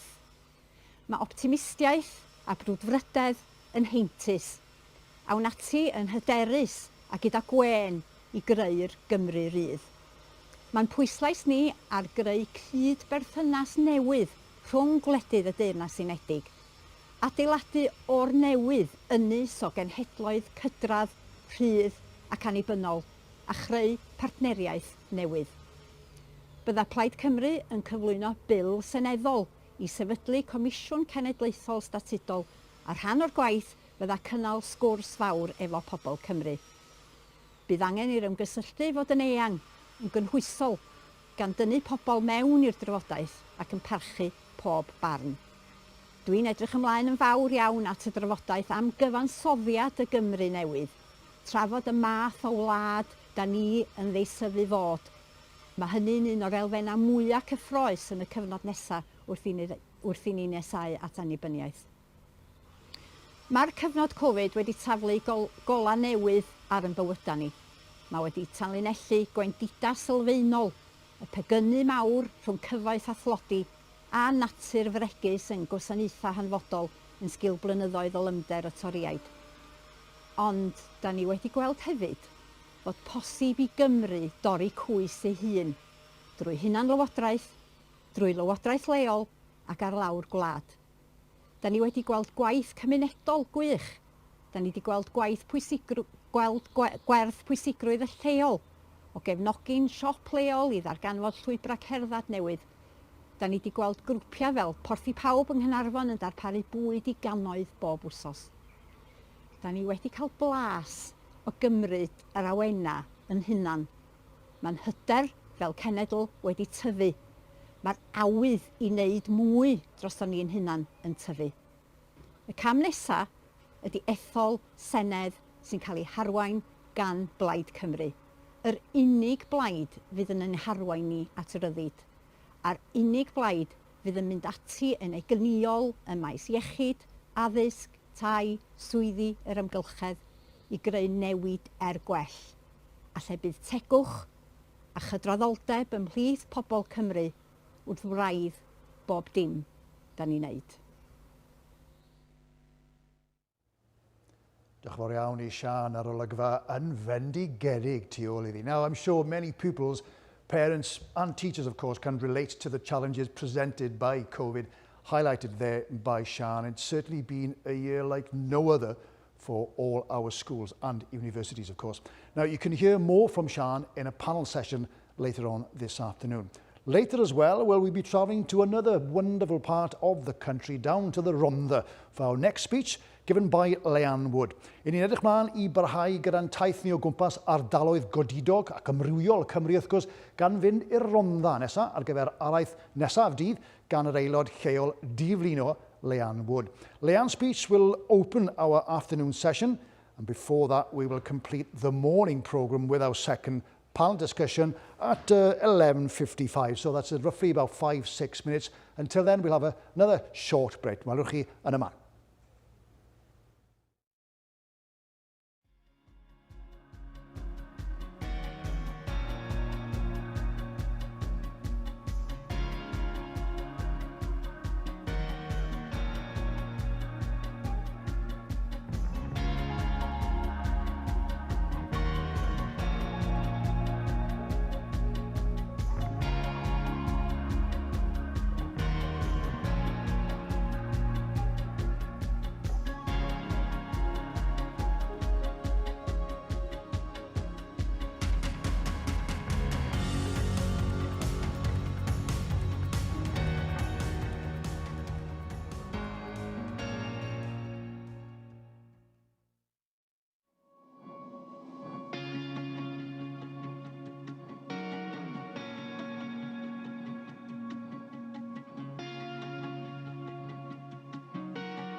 Helo, shwmae, croeso nôl i chi I gynhadledd One Win Plaid Cymru. Welcome back to you all.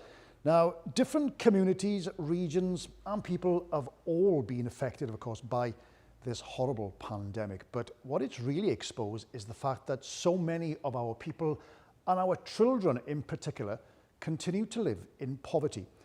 That brings us to our next main stage session here at Plaid Cymru's Digital Spring Conference. Bydd Helen Mary Jones, y gweinidog cysgodol dros yr economi, taclo tlodi a thrafnidiaeth yn cadeirio'r sesiwn nesaf yma ar y testyn pwysig o ddod â thlodi I ben, gobeithio am byth. I'm sure Helen Mary will kindly introduce this stellar panel of leaders in their fields who will be discussing ending poverty for good. Felly, draw atoch chi, Helen. Diolch yn fawr iawn I chi, diolch am y cyflwyniad. Thank you very much for the introduction. And I'm very pleased to have the opportunity to chair this important session today. Dyn ni wedi wynebu problemau tlodi yng Nghymru ers blynyddoedd maith nawr. Mae sawl llywodraeth wedi gweud bod e'n blaenoriaeth I trio dod â'r tlodi I ben, ond dyn ni'n dal mewn sefyllfa lle lot gormod o'n bobl ni yn byw mewn tlodi. Before the COVID outbreak, we knew that 700,000 of our fellow citizens in Wales were living in poverty, and that 180,000 of those are children. And for us in Plaid Cymru, this is intolerable, and we don't believe that it's inevitable either. When Adam asked me to take the economy role on, he wanted to include in that title the role of tackling poverty. I think I'd prefer in a way we use the term ending poverty, because this isn't a rugby game. We aren't tackling people. This is something that we can stop. And he did that because he wanted it to be clear that one of the key purposes of Plaid Cymru's economic policy has got to be bringing poverty to an end. It's intolerable, as I said, for so many of our fellow citizens to be living in these circumstances, with everything that means, and particularly for children, with everything it means for their futures, as well as for the current circumstances that they live in. So what do we need to do? Well, we're very lucky today to have three of the most senior and experienced people in Wales in this field to share with us some of their thoughts. And we'll begin with a short presentation from each of them. I'll introduce them, all the three of them now, and then we'll have a short presentation from each, and then a discussion and a dialogue, because what we want is practical solutions. We want to know, the title of this is Ending Poverty for Good. What can the next Welsh Government do? Well, of course, it's our aspiration in Plaid Cymru. It's that we are confident that we will be that government, and we will need to draw on the expertise of people like our panellists to make sure that we set clear targets and that we deliver on those targets, and that we lift all our fellow citizens, but particularly children, that we raise standards and that nobody lives in absolute poverty in Wales anymore. So I'll begin by doing those short introductions. I know that many of the three panellists will be familiar to many of you, but I'll do a short introduction for each. Dr. Victoria Winkler has been the director of the Bevan Foundation, and very well established, when it began in 2002, very innovative and still is very innovative think tank. Victoria is also currently Wales advisor to the Joseph Rowntree Foundation. She's a leading contributor to public policy in Wales. In the 1990s, she was crucial to developing the proposals that secured EU Objective 1 funding for West Wales and the Valleys, and we know how important that was. And in the early 2000s, she galvanised Welsh Government's actions to address poverty, and most recently generated robust proposals on Welsh taxes. She frequently gives evidence to Senate committees, comments in articles, and speaks at a wide range of events. She's currently a member of the Ministerial Tax Advisory Group and a board member for Travel Line Cymru. Croeso cynnes, Victoria. We're really glad to have you with us. Stuart Ropke was appointed as the Group Chief Executive at Community Housing Cymru in 2014. He was previously Assistant Director of Policy and Research at the National Housing Federation for almost a decade, and has worked for local authorities both in Swansea and in Cardiff. CHC represents more than 70 not-for-profit housing associations and community mutuals in Wales. It campaigns and lobbies on behalf of and with members to promote social housing and related services in Wales. Croeso cynnes aton ni, Stuart, you're very welcome. And finally, Katie Palmer. Katie's the Programme Manager for Food Sense Wales. Katie has an MSc in Nutrition from King's College London and Food Policy from the City University. She has worked in the world of food for over 20 years, with experience in both the private sector, the third sector and the public sector, including 6 years on the Food Standard Agency's Welsh Food Advisory Committee. Katie founded Food Sense Wales in 2018, building on the foundations of Food Cardiff, a multi-award-winning partnership and founding member of Sustainable Food Cities Network. We're very pleased to have you with us, Katie. Diolch yn fawr iawn. So if I can start by asking Victoria to address us for roughly 2 minutes. Thank you very much indeed for inviting me today. As Helen Mary said, the figures on poverty in Wales are truly shocking and are completely unacceptable in any civilised society. We know that there are 3 root causes to poverty in Wales today. They are work, around whether people have it or not and how much work they do, and their pay and conditions. It's around social security, so whether that people are eligible to receive a benefit and how much that benefit might be. And it's around costs, especially housing costs and childcare costs. And there's a 4th factor that is particularly important for women, and that is the kind of household that people live in. Because couple households are much less likely to be in poverty than single people, and that has a real implication for the independence with which women can live their lives. We're very clear that poverty is not about places. There's nothing inevitable about where you live causing poverty. We're very clear that poverty is not about people's behaviour. It's not about them being feckless or not managing their money properly. And it's also not about bad luck. The causes of poverty are deep in the way that our society is organised and how it dishes out the good things and the bad things between us. It is not inevitable, as Helen Mary said, and there are real practical things that a future Welsh Government can do. It can focus on more and better jobs. It can make sure that the devolved grants and allowances that it offers, things like free school meals, educational and maintenance allowance, the discretionary assistance fund, it can make sure that those are joined up and are adequate and complement the UK social security system. And it can look to lower costs through universal free part-time childcare and by making sure housing is truly affordable. These powers aren't fixed. It may well be that with different powers, it could do even more. But at the moment, there is without doubt much more that a future Welsh Government could do. And we really hope that that Welsh Government will be able to start to solve poverty, not just tackle it. Thank you very much, Victoria, and that is certainly will be our aspiration in a Plaid Cymru government, and we will deliver it because it's essential. It is, as you say, intolerable for so many of our fellow citizens to be in that situation. Stuart, if I can turn to you now. Diolch, Helen Mary. Bore da pawb. Good quality, affordable, connected housing for us is the starting point to reduce health inequalities and reduce poverty. I think never has that been clearer, actually, than during the pandemic. We know our homes have never meant more than in recent months. For many of us, they've been somewhere safe, comfortable and secure to weather the storm we've been living through. Somewhere that's been adaptable to our changing needs, somewhere connected to work, education, public services, and to each other. And that's been a very new thing, hasn't it, for all of us. Put simply, without an affordable and connected home, the implications for work, study and health are profound. And that's why, in our work prior to the next Senedd election, we've put home at the heart of decision-making to reduce inequality and promote prosperity and health for people, and I think crucially places as well. Housing associations have always been organisations that have lived their values, always been driven by a clear core purpose. And I'm incredibly proud that as a social housing sector, we came together very early on in the pandemic and developed the financial assistance protocol, which gave tenants security and assurance that they would be secure in their home and supported during that period. We didn't need legislation. We didn't need to be told. We moved in front of any eviction ban or anything else.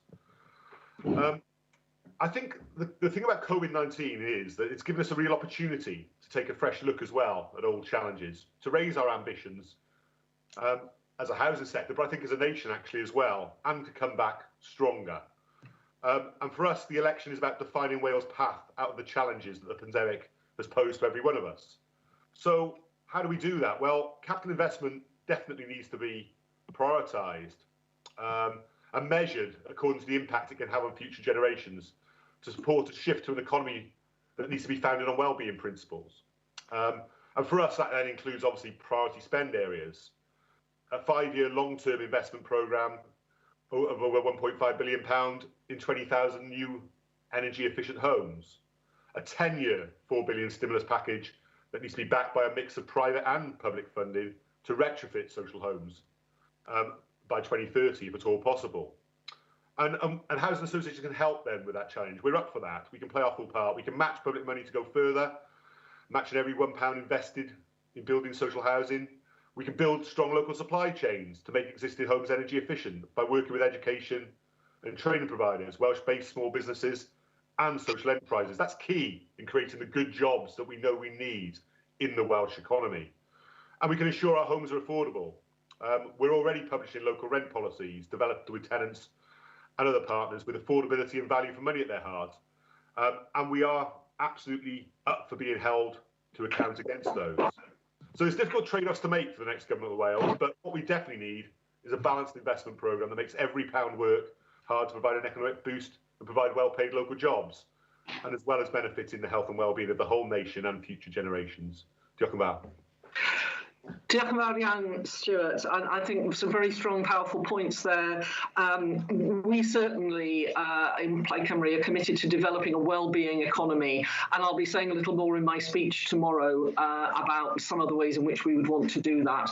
The housing sector has got a crucial role to play, both in terms of the work that we can create by building and retrofitting, but also I think your comments about how important a safe home is. You know, we've always known that, but as with so many things in the pandemic, it's become so obvious that a safe and a connected home is so important. And, you know, those of us that are lucky enough to have that and to have a garden have really appreciated it, I think, through these difficult times. Katie, if you'd like to make your introductory remarks. Diolch. Thank you, Helen Mary. I think, yeah, just starting off on that point about being in our homes, and of course one of the things that we've been all enjoying in our homes, or hopefully enjoying in our homes, is food. And you know, COVID has certainly highlighted that there's been a failure in our food system and our social security safety nets across the whole of the UK. And it's failed to ensure that every person in Wales has been able to access the food they need in a dignified and socially and culturally acceptable way in order to live a healthy life. So in other words, to be food secure. And, you know, food security is a symptom of poverty, and it contributes to deep health inequalities. And COVID-19 has demonstrated the importance of living a healthy lifestyle and making sure we're all as resilient as we can be. Research just this week has shown that countries where more than 50% of adults are overweight have the biggest proportions of deaths linked to coronavirus. Over 60% of adults in Wales are overweight or obese. By the age of 4 to 5, over 27% of children in Wales are already overweight or obese. And children living in Merthyr are over twice as likely to be obese as children living in the Vale of Glamorgan. Deep inequalities. Fruit and vegetable consumption, a proxy for healthy diets, is also desperately low across Wales, with consumption lowest in the most economically disadvantaged groups. Results from the Ask Cardiff survey published this week show that 16% of individuals that identify as disabled said they had eaten smaller meals or skipped meals, an indication of food insecurity, in the last 6 months as they could not afford food, and over 18% because they couldn't access it. Again, deep inequalities. However, it's crucial to highlight that the growing problem of food insecurity and dietary inequality will not be solved through a proliferation of food banks and food redistribution schemes. We need integrated policy making that focuses on prevention, builds on the wellbeing economics that have been discussed already, ensures adequate social security safety nets linked to the cost of a healthy diet, fair work, and we need to make a plan to transition to an equitable food system through investment in more diverse and local supply chains. And we need this integrated thinking not just for our public health, but also for the health of the economy and the planet. This is why we believe that the next government should appoint a cross-sector food system commission. we take the example of free school meals, if every child receives their right to a nutritious, sustainable, hot school meal, government will be supporting the next generation to be healthy, giving them the opportunity to meet their potential. At the same time, the next government can create a market opportunity for the production of healthy and sustainable food to enable our farmers, producers, and the wider supply chain to thrive and create new green jobs for the future. This approach requires joined up thinking across the whole of government and a vision for the whole food system in Wales. Thank you very much, Katie. And again, some sort of shocking statistics there about our children and our children's health. It's quite frightening in some ways. But as Victoria said at the beginning of her presentation, and as we've heard from our other speakers, this is not inevitable. We can make decisions that will begin to bring this to an end. Thank you all very much. There's lots of thought-provoking material in those very short and to the point presentations. I'd like to begin our kind of discussion by asking you, and Victoria, and you've all touched on this a bit, but if you can say a bit more about why are all forms of poverty so prevalent and so persistent here in Wales? You know, we've had successive governments have tried to take action, and yet we haven't been able to seem to be able to break through. And it is true to say that some of the levers are not yet with us. We don't have the devolution of the administration of the benefit system, for example, and that is something that a Plaid Cymru government would do our very best to negotiate, because we've seen that used well by Scotland, even though they don't have full powers. But why do we think we are in that situation? Because I think it's important for us to understand that a bit in order to be able to take the appropriate actions to address it. Can I start with you, Victoria? Do you want to add anything to what you've said already? Yeah, I think we shouldn't beat ourselves up too much, because although poverty levels in Wales are unacceptably high, they're not dramatically worse than other parts of the UK. I mean, this is a systemic problem in the way that our whole society is organised. Insofar as it is, the figures are higher, they are to do with the lasting damage that's been done to our economy going back many, many years, and the weakness that is now in there in the types of job and their pay levels. I think it's been challenging for previous Welsh governments. I think there has been a tendency on poverty, as in many other policy areas, to have incredibly big ambitions, or almost unachievable, I would say, to eradicate child poverty, or in this case, but they do similar things in others. But then that's not backed up with a plan to address it, and the Welsh Government doesn't necessarily have the powers to do all that. And yet at the same time it's made those big declarations, it hasn't looked at things like the educational maintenance allowance, which is unchanged for more than 15 years. 15 years. I mean, it should be worth £45 a week now. It's still worth 30. So there are things in its power that haven't been done. And then, so it's quite a toxic mix, really. And I think it's become clear what this pandemic has shown is the huge price that people in poverty have paid for decisions beyond their control. So very much hope the new government will do what it can with the powers it has, as well as looking for new ones. That's really helpful. Thank you. Stuart. I think Victoria's really encapsulated why we face particular issues in Wales. It's really complex, isn't it? We know we have an older and less healthy population than most other parts of the UK.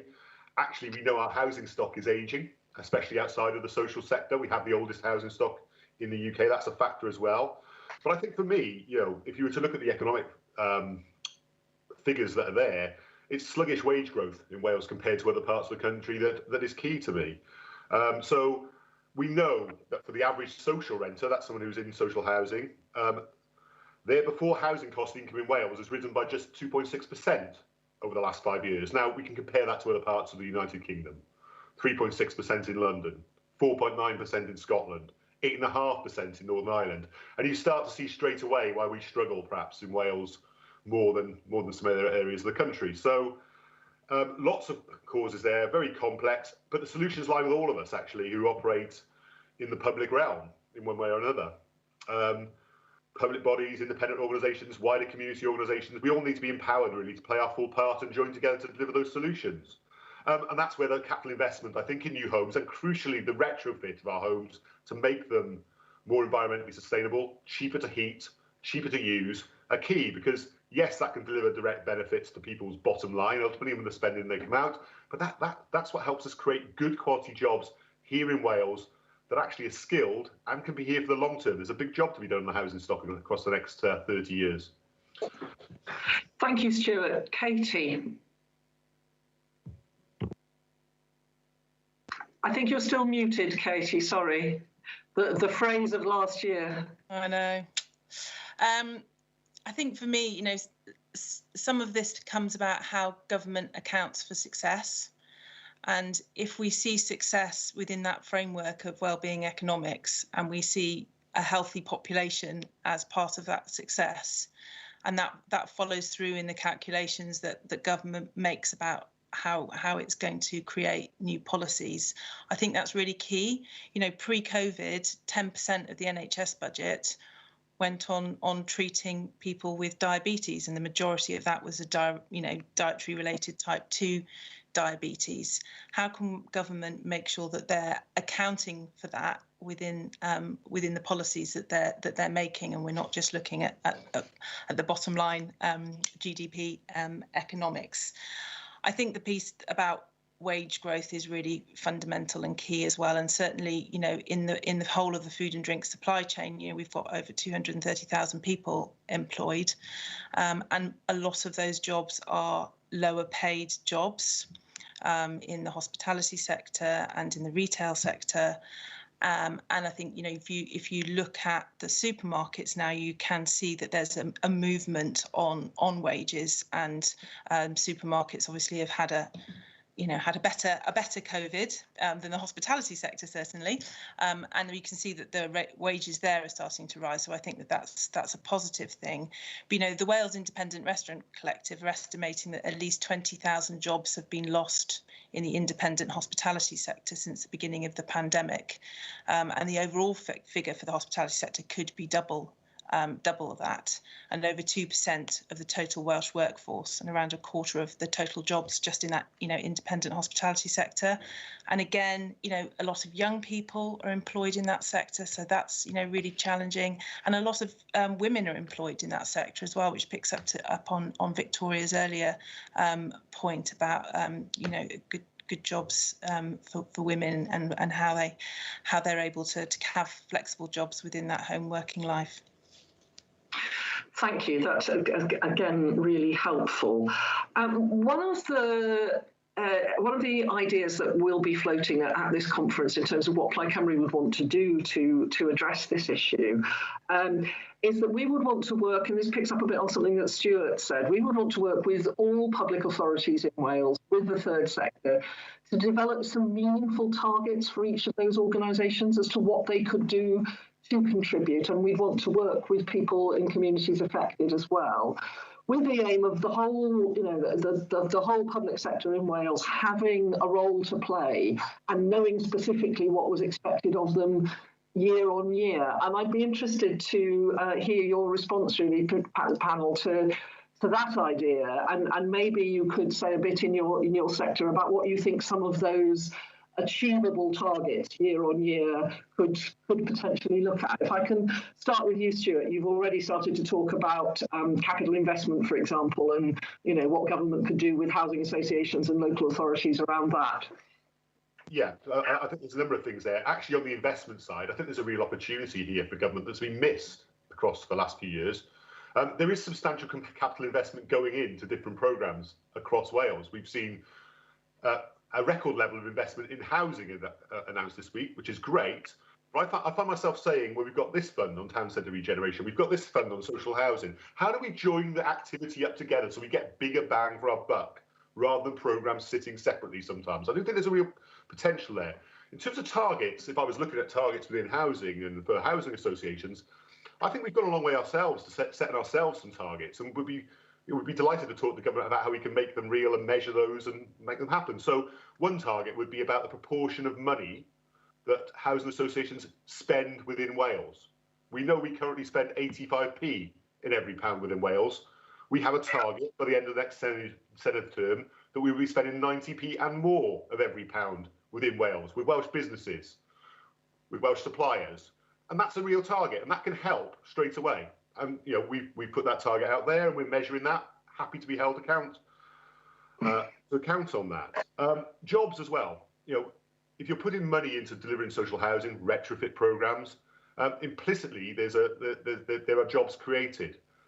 What's the target? We know that the housing sector as a whole supports 23,000 jobs across the wider economy already. We employ around 10,000 people directly.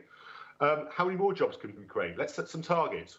What type of skill levels are they at? What are the income levels at? All those things I think can set aspirational targets, but also hold us all to account that we're doing the best we can for the nation that we have to live and work in. Thank you. Katie. Thank you. I guess for me, fundamentally, I would my number one, I guess, would be making sure that local authorities could report against ensuring every child in Wales was receiving their right to a hot, nutritious meal in their school day. That would be number one for me.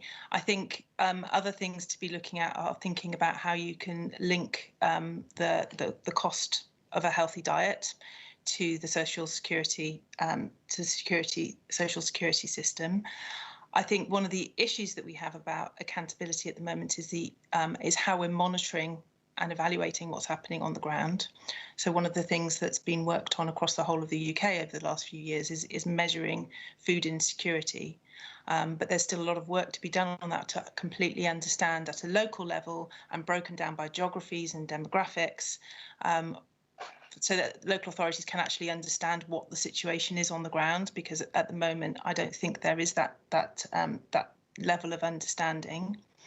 I would like a target for every part of Wales to have a sustainable food places partnership. I think the work that happened in Food Cardiff to develop the school holiday enrichment programme, which is now a programme which has been rolled out across Wales, demonstrates the value of having that cross-sector food partnership in place. And we also need investment in local food infrastructure so that we can be working with local communities and producers to ensure a just and sustainable supply within local areas of Wales, and linking that to bigger agendas like free school meals, for example. Thank you. That's really helpful. Victoria. I think the idea of having a agreed agenda and a programme of action with different people delivering their part is a very important one. The Welsh Government doesn't have all the powers, and it absolutely doesn't deliver across the piece. And where those things come together is at the local level. So as Stuart said, it is around what local authorities can do. And we should be looking at how we can strengthen and empower local authorities as the accountable bodies to bring all those bits together. Unfortunately, very often what local authorities get are lots of duties, lots of boxes to tick, without necessarily being able to develop a vision of how they want their area to be. So I think having a mechanism that isn't public service boards, but having a mechanism that brings organisations together to work on a common goal would potentially be very effective, yeah.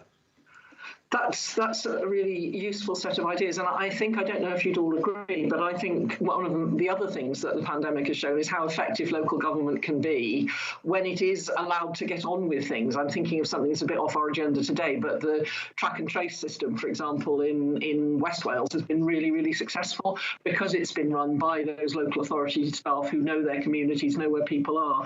Those are some really useful ideas from that discussion, and we are recording this, by the way, and I'll certainly be playing it back as we're looking to develop further our ideas.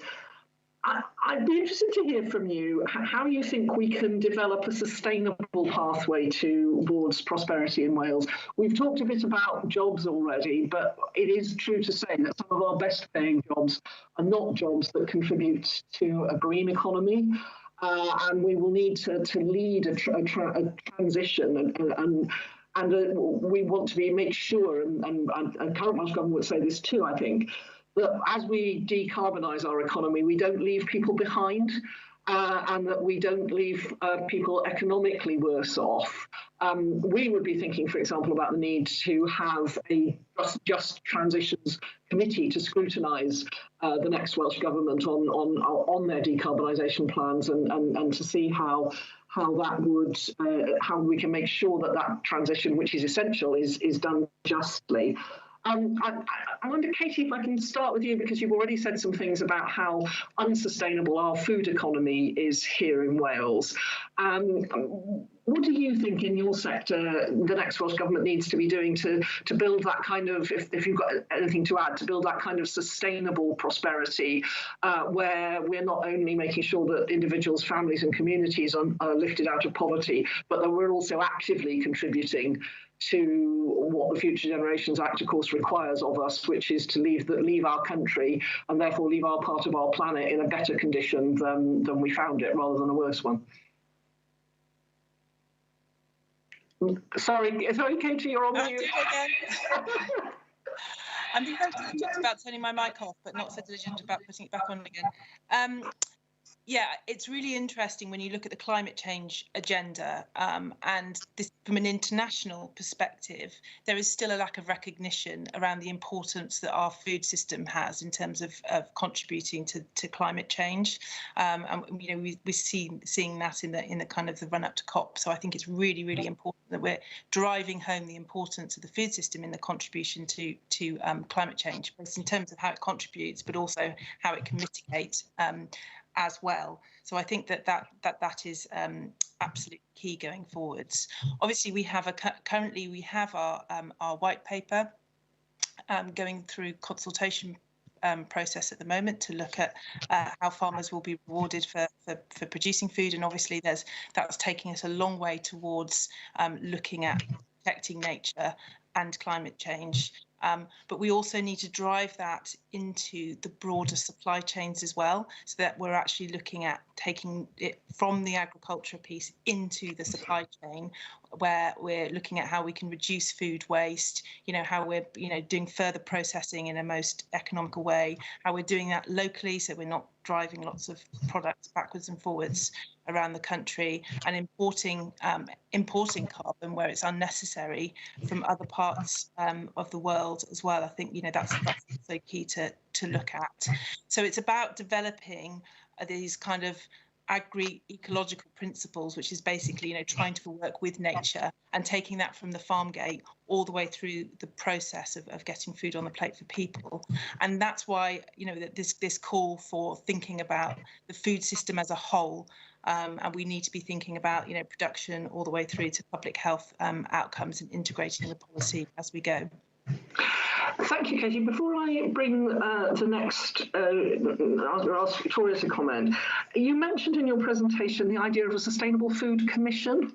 Could you tell us a little bit more about that? And I suppose I should sort of say here that as a person, I'm a little bit sceptical. One of the things we do in Wales when we've got a problem is we set up a commission or a commissioner to solve it. And I worry a bit that sometimes that gets government off the hook. And I remember a previous health minister once saying that she believed that the decisions in a democracy should be made by the people can sack, not by either by civil servants or by independent commissioners. But I've shifted my position a bit on that. I'm not quite in that headspace now, particularly when it comes to the economy, because I think government's tendency is to be kind of risk averse and to do things safely. And to develop our economy, we're going to have to take risks and do things differently. But can you tell us a bit more about how you see that Food Commission working and where you think it could contribute to not getting ministers off the hook? Yeah, I think, it does. You're right. It needs absolutely careful consideration about how it would actually be set up and operated.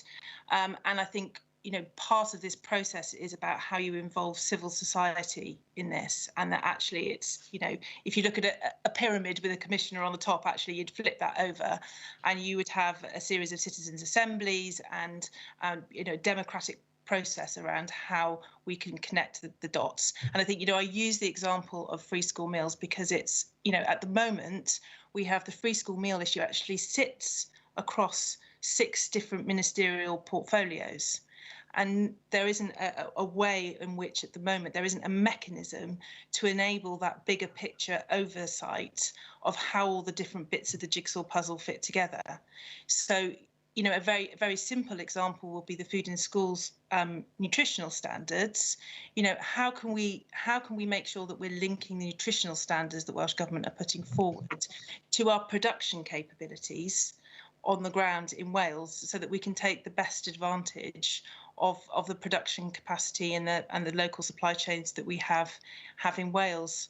How can we make sure that we're aligning our procurement processes with our, agricultural bill on environmental change, that kind of thing. So the reason that we need a commission is to join up all of those dots. And actually, we're in this situation now where we do have a public health crisis, and it's become really, really key that we make sure we're linking all the different bits of the food system together to make the most of the the limited resources that we have to make the most intelligent policy decisions.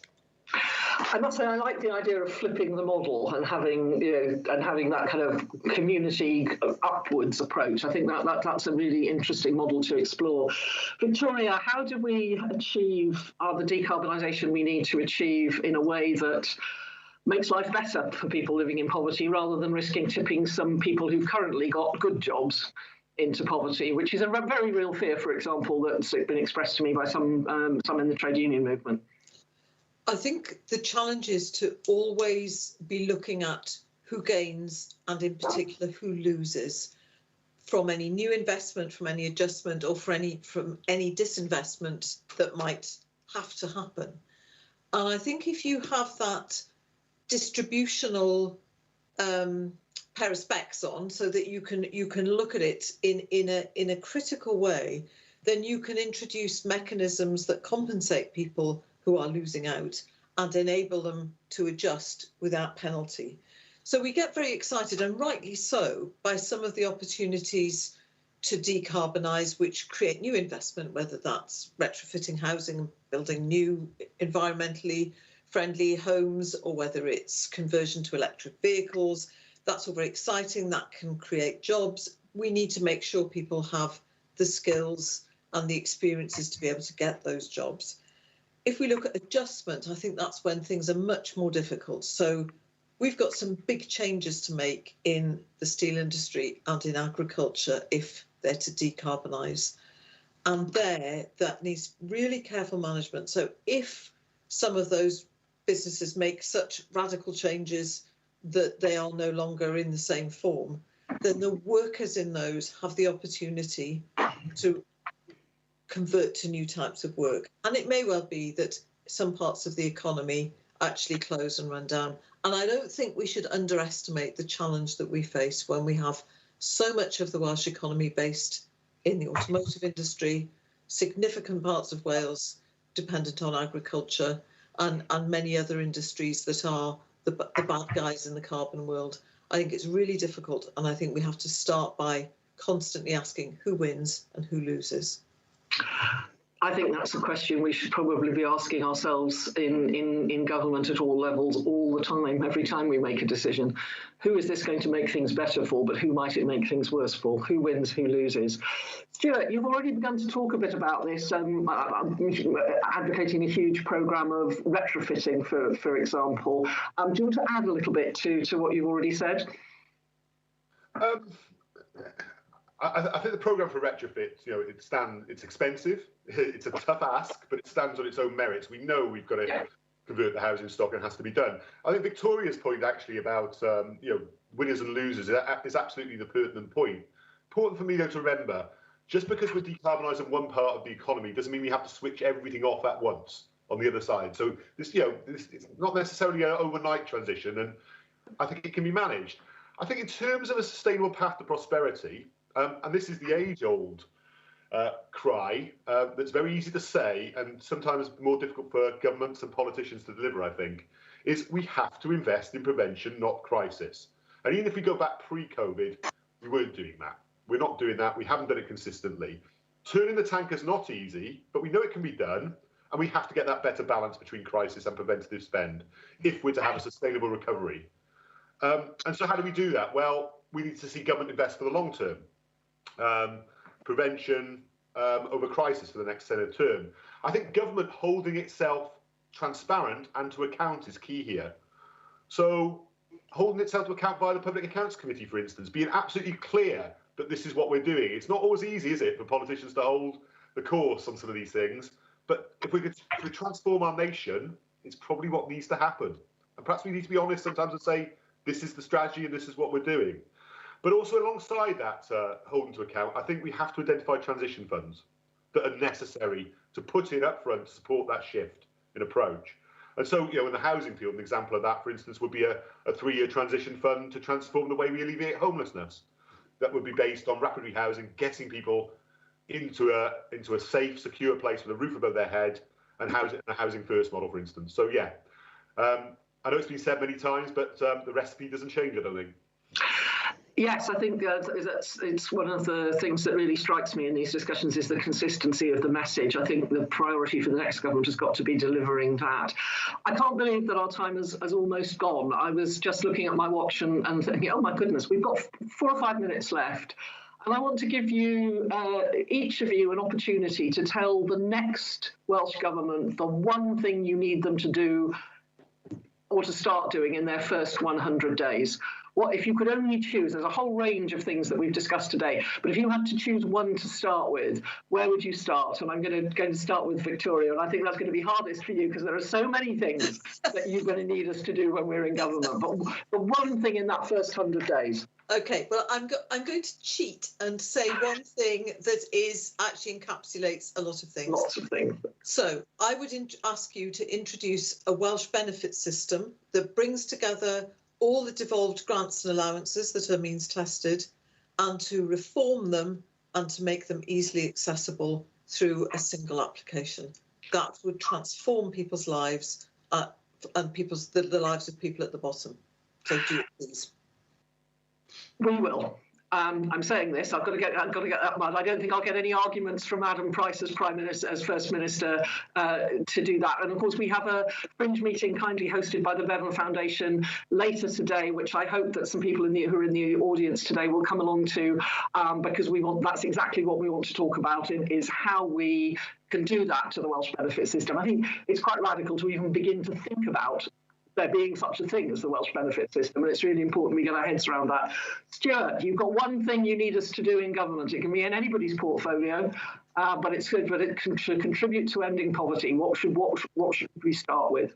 Okay, so much to choose, but I think crucial here for us is longer-term funding certainty for both housing associations and local government to give us the ability to plan, invest, take risks, and build partnership. We don't currently have an annual spending round still. It's crazy in terms of investment in housing and construction. It needs to change. So that's the one thing I would ask for. I think that unlocks a lot of potential in terms of jobs and investment in our economy. And long-term thinking, it's very difficult to do if you've got short-term funding, isn't it? That's a discussion I'll have to have with Reen when he's the Minister for Finance. But I hope we'll be able to persuade him. Katie, you can ask the Plaid government to do one thing or start one thing in its first 100 days. What do you want us to do? I think for me, it has to be about building a shared vision with everybody that has a stake in the food system in Wales, but building a shared vision for a food system fit for future generations. And I think probably the first step on that is setting up a commission to enable the new government to do that. Thank you very much, Katie. Well, thank you all. This has been an absolutely fascinating discussion. And I think the thing that's been most useful for me, and I'm sure for the people who are listening, are about the really practical ideas that you've brought with us, things that a Welsh Government can do. You know, we have big ambitions around ending poverty in Wales as a party. We want to get hold of that benefit system so that we can actually make the whole of social security fairer for people. We want to make sure that all work pays. And one of our aspirations would be that everybody working in the public sector in Wales by the end of our first term of government would be being paid the real living wage, and that would be an important start. But you've given us some practical things that we can do as steps along that way. And if there's one take that I think I take away from this is the need for people to work, well, two, the need for people to work together and the need for there to be a clear plan. You know, we've got big aspirations as a party around this agenda, but those aspirations won't get delivered unless every single person in Wales who can do something about this has agreed what they can do and is ready to work with the government and with partners to end this scourge. And we can do it. And we've heard today the practical ways that we can do it. Thank you all again very much for your time. It's much appreciated, and for sharing your ideas, not only in this session, but I've been in regular touch with you all as we've been working on our manifesto, and I know colleagues have across the Plaid team. Felly, diolch yn fawr iawn I chi gyd. A wy'n gobeithio bydd rai ohonoch chi yn ymuno â ni yn y cyfarfod ymylol gyda sefydliad Bevan nes ymlaen. Thank you all so much appreciated. We'll hand back to the host now. Gret, diolch o galon Helen, diolch yn fawr iawn I chi gyd am gyfrannu trafodaeth, wel, hynod bwysig wrth gwrs ac amserol fan'na. A mae wir yn fraint cael gwrando ar yr arbenigwyr yma sy'n cyfrannu at sesiynau panel y gynhadledd eleni. Thanks to Helen, thanks to the panel for that timely discussion, I'm sure you agree, and there are many fantastic guest contributors to come this afternoon and tomorrow. Well, that's it for this morning. We'll now be pausing the main programme until 2 o'clock. I'm looking at my watch, 2 o'clock, and I hope you've enjoyed the programme so far this morning. Now, dyna ni felly am y tro am arlwyr bore cyntaf, ond cofiwch, gall aelodau'r blaid dreulio'r awr ginio yng nghwmni rhai o noddwyr arbennig eleni ni, gan gynnwys, wrth gwrs, ein prif noddwr y Coleg Nyrsio Brenhinol. We strongly encourage members to delve into the vibrant fringe event programme offered by our fantastic sponsors. Gobeithio bod chi mwynhau bore agoriadol y gynhadledd Wanwyn. Join us again at 2 p.m. for the afternoon session, which will, of course, include one of the conference highlights, the leader's speech. Felly, welech chi yn y man. 2 gloch, hwyl am y tro.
The double threat of COVID-19 and Brexit will shape the next decade in ways we cannot imagine. And as the campaign to elect a Plaid Cymru government in 2021 builds, we are once again asking for your help. Over the past year, we have been putting in place the building blocks for our best ever Senedd election. Now we know the big donors from outside of Wales will fund the Tory campaign, and some unions will once again be writing cheques for Labour. We're a party that's powered by people, for the people, and we cannot hope to elect a Plaid Cymru Welsh government that can make a real difference to people's lives forever and for good without your help. We kindly ask that you consider donating what you can to our 21 for 21 campaign today. Whether it's £10 and 10 pence, £21 or £210, every little helps. Together, we will elect the first ever pro-independence Welsh government. Thank you in advance for all of your support.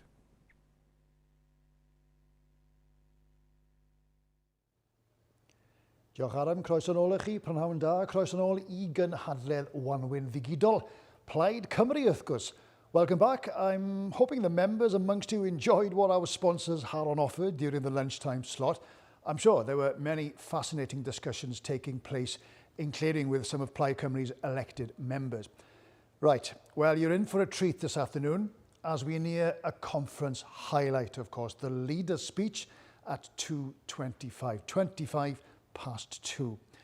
Nawr, cyn araith yr arweinydd, wel, gadewch i ni barhau gyda'n taith ni o gwmpas Cymru. As promised this morning, we'll now take you to the Rhondda, where Leanne Wood will give her speech near the beautiful Clydach Lake. Leanne yw'n gweinidog cysgodol, wrth gwrs, dros gyfiawnder a chydraddoldeb. Mae'n rhoi i haraith gyda'r olygfa o didog o Lyn Clydach yn y cefnir. OK, let's head over now to Leanne. It gives me great pleasure to be able to bring a bit of the Rhondda to this year's annual Plaid Cymru conference. We may not have the stunning shorelines of Ceredigion, Pembrokeshire, Llyn or Ynys Môn, but we do have some incredible natural beauty in our former industrial areas. Our mountains and our vales, our pathways and our ancient bridleways, our incredible local history and nature are all things I and many others have got to know more intimately since we've had to live with this pandemic. I know many people who are for the very first time discovering the treasures we have on our doorstep. We have some very special places and stories here, and more people are recognising it. Being able to escape up the mountain when we've been faced with some of the most difficult challenges going has been a lifeline. My local landscape has been a real gift. Another piece of the Rhondda I'd like to bring to conference is one I may have brought once or twice before, and that is our sense of community. We've seen some incredible tragedy here over the last year. So many families have been affected by COVID. Before that, they were affected by flooding. So many people's lives have been turned upside down. Our area, Rhondda Cynon, has one of the highest death rates in a state that has one of the highest death rates from COVID in the whole world. Places where more people work in public facing jobs which can't be done from home have had a higher incidences of COVID infection. It's not an accident that such places have high levels of poverty too. Historic poverty and poor health go hand in hand. We cannot address the health gap unless we address the wealth gap. And that is something that is now widely understood. It's not enough to understand something like this as an academic subject. It has to be changed. It has to be acted upon. And the wealth gap between places like the Rhondda and those wealthier constituencies in the UK, places like those communities in the southeast of England where wealth levels are double what we have here, has grown over the decades to gargantuan levels. What kind of neglect has allowed this to happen? We have had the same party come top in almost every election for 100 years next year. And this is where we have ended up. Nearly 5 years ago, people in the Rhondda decided they wanted to do things differently. People wanted a change. There was an understanding that if we keep on doing the same thing over and over, we'll get the same results. So, people in the Rhondda voted for Plaid Cymru. They voted for change, and I very much hope that they will do so again. Because I and our fabulous team of Plaid Cymru councillors, my staff team, our growing team of community volunteers have started a job of work, and we want to carry that on. At the start of the COVID pandemic, almost 600 Rhondda people signed up to be street volunteers, keeping an eye out for older and vulnerable neighbours, offering to get supplies, shopping, prescriptions for those who couldn't leave the house. Some of the connections made in those early days have carried on. Neighbours have become closer, and there are now networks of people all helping and supporting each other right throughout the Rhondda. Some of those volunteers have become food share volunteers, working hard to collect, box up and distribute the food that supermarkets can't sell to people throughout the Rhondda who ask for that. Many of those people, and many more, all pulled together even before COVID hit us. It's worth remembering that for too many people, COVID and the devastation it has left behind came after they were flooded. The way people came together to help those in need, not just once, but numerous times. And this is what some of those who were flooded told us. We lost our pet. Our dog was downstairs. Our children are traumatised, knowing she suffered and drowned. We want answers. Another. Our eldest daughter, who's 20, has been diagnosed with PTSD as a result of the flood. She's on medication. She's receiving counselling. And although she's tried, she's been unable to return to work, and as a result has had to leave her post. And that is why I will continue to do what I can with our amazing team of community councillors in Rhondda and Taf to get that independent public inquiry that those people deserve. And we are disappointed but not surprised that Labour representatives locally and in the Senedd have rejected such an inquiry, despite local MPs voting for one for flooded communities in England. They want answers, and we will not rest until we get them. I'm proud of the way people in our communities have banded together to overcome these challenges. And pulling together works, as we saw from the brilliant, energy-filled and successful campaign to save consultant-led emergency medicine at the Royal Glamorgan Hospital. We thought we could lose that vital service. The Labour government's reorganisation plans were defeated by people power. Thanks to that, for now, that service is safe. But our hospital has faced incredible pressures in recent months. The high COVID rates in our communities resulted in it also getting into our hospital, and sadly, many lives were lost because of this. The hospital was almost overwhelmed, but the fantastic staff kept things going. And although many services have been suspended, the situation does now appear to have turned the corner, and I'm hopeful that those services will resume again soon. But let's not be under any illusion. Those staff are exhausted. They have been operating on an empty tank for a long time now. Those staff who we were all clapping on our doorsteps last summer deserve much more than a clap.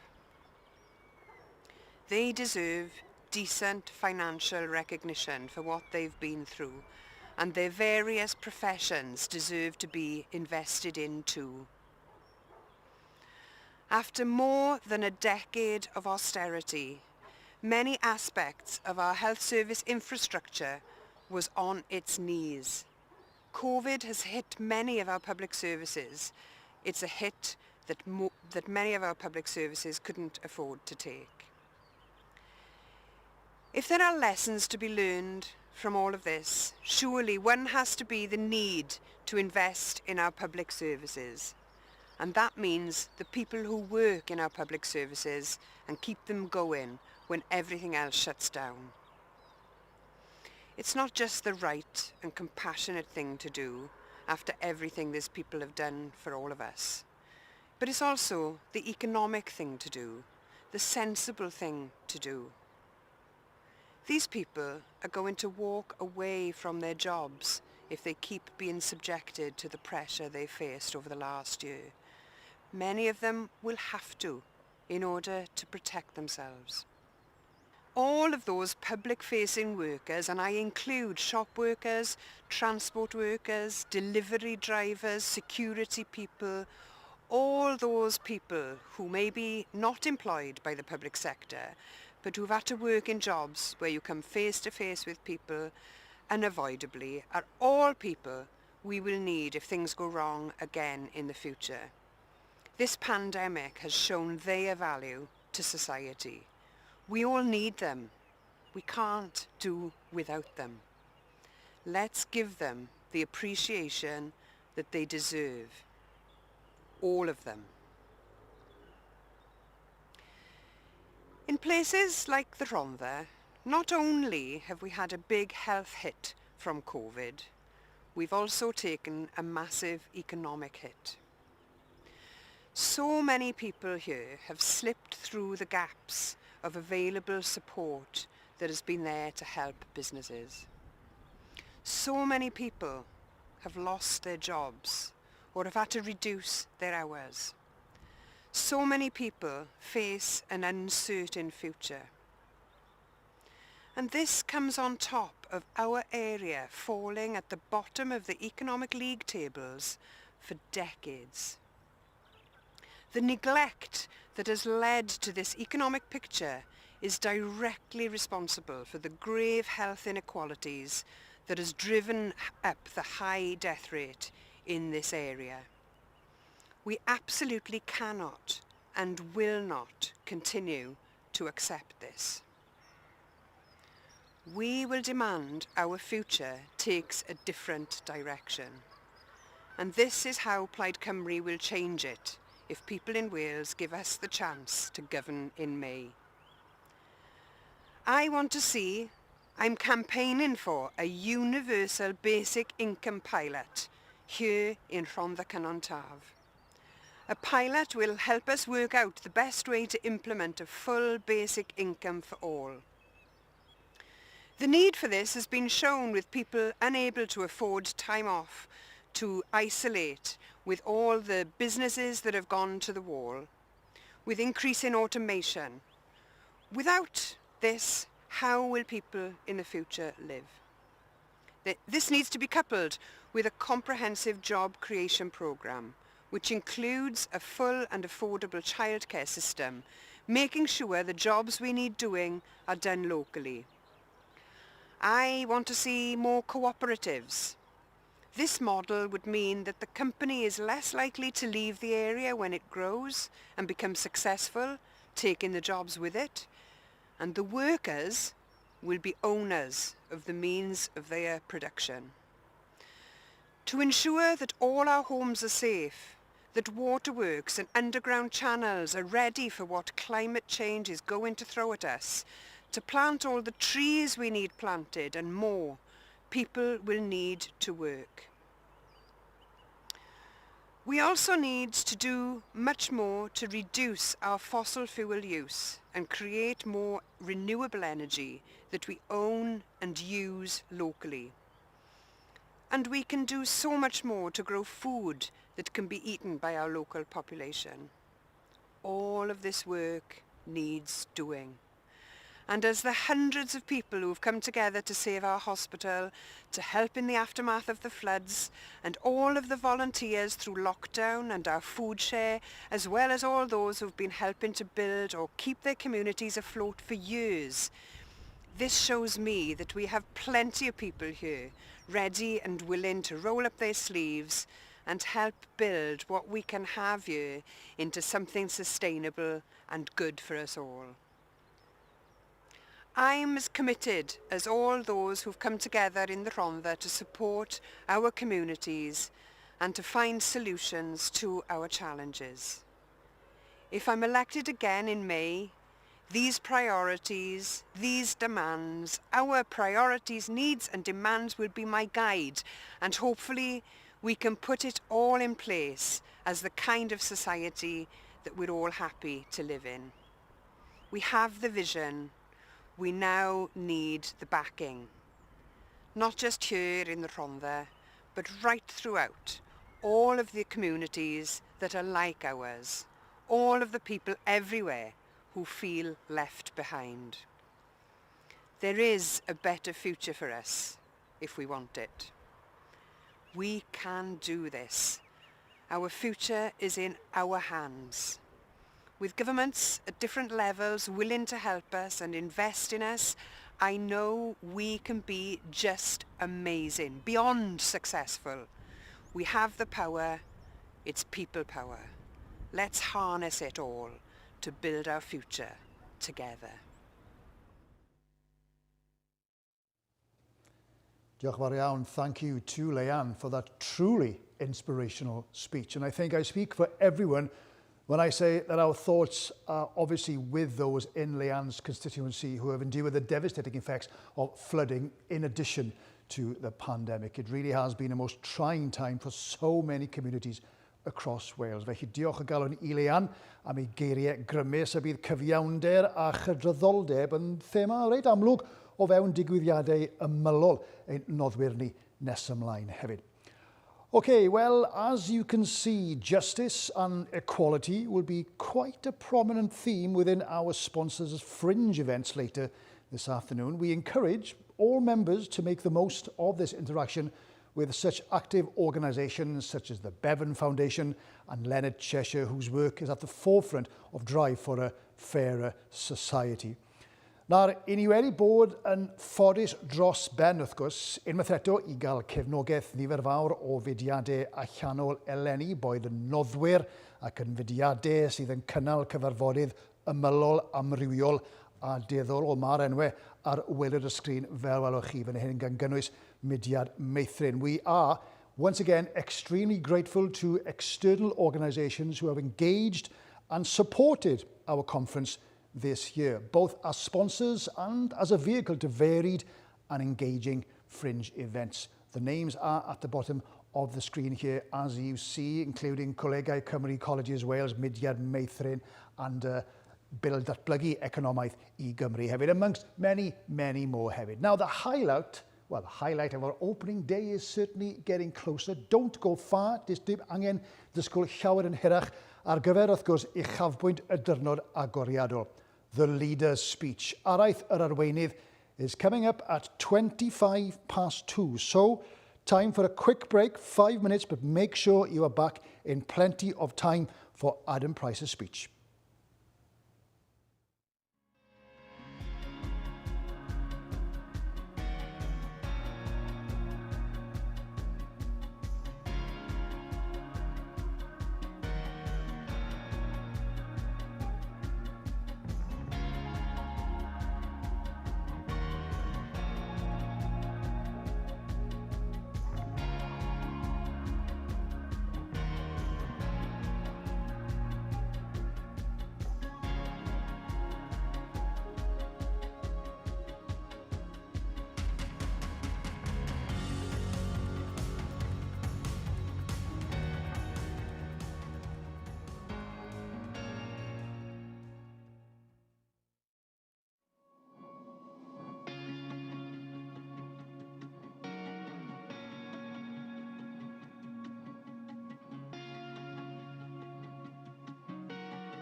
Helo, croeso nôl i chi. Ydy pawb yn barod. I ni nawr yn agosau at un o uchafbwyntiau'r gynhadledd wrth gwrs araith yr arweinydd. We're now getting ready for today's conference highlight, the leader's speech, of course.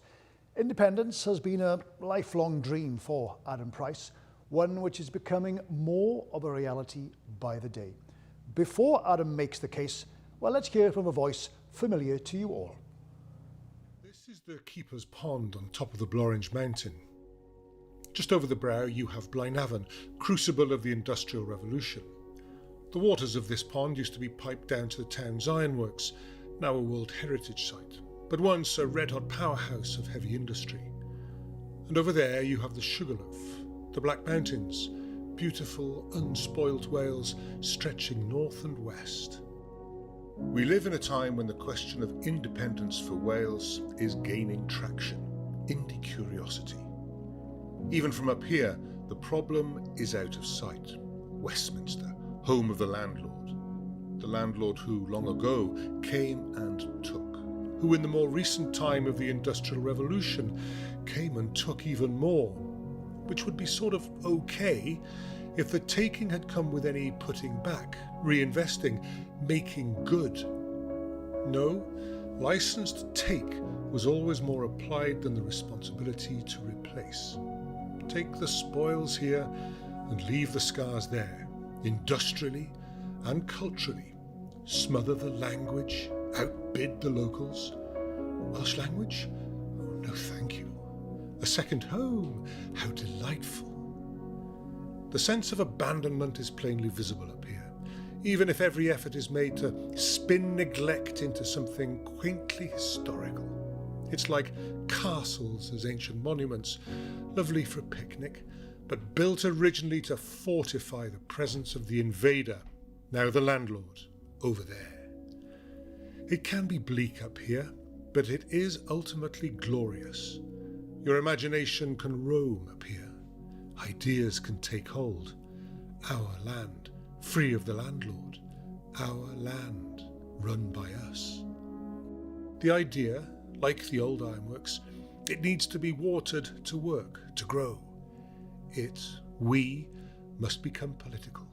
The only party that embraces independence for Wales is Plaid Cymru. I speak to you at a time we traditionally mark as a turning point, when the world's tilted axis propels us from a season of darkness to a season of light, from the winter of our despair to a great spring of hope. This year, that hope is a deep yearning for change, that better days are coming. The determined hope that all the pain and sorrow and grief of this cruel year will not be forgotten and certainly will not have been in vain. History teaches us to believe in the power and possibility of hope. No event since World War II has had as intense, as complete, as global an impact as COVID-19. But therein too lies a great seed of hope, because in the shadow of that war, exhausted and with all the privations that they faced, a generation vowed across the world that they would not go back to things as they were before.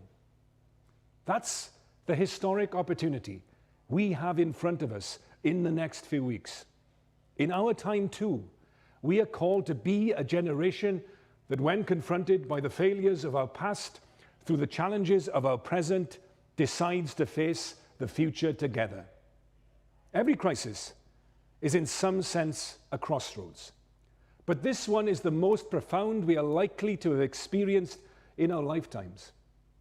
Do we now stick to the road we were already on before misfortune befell us, or do we seek out a new direction?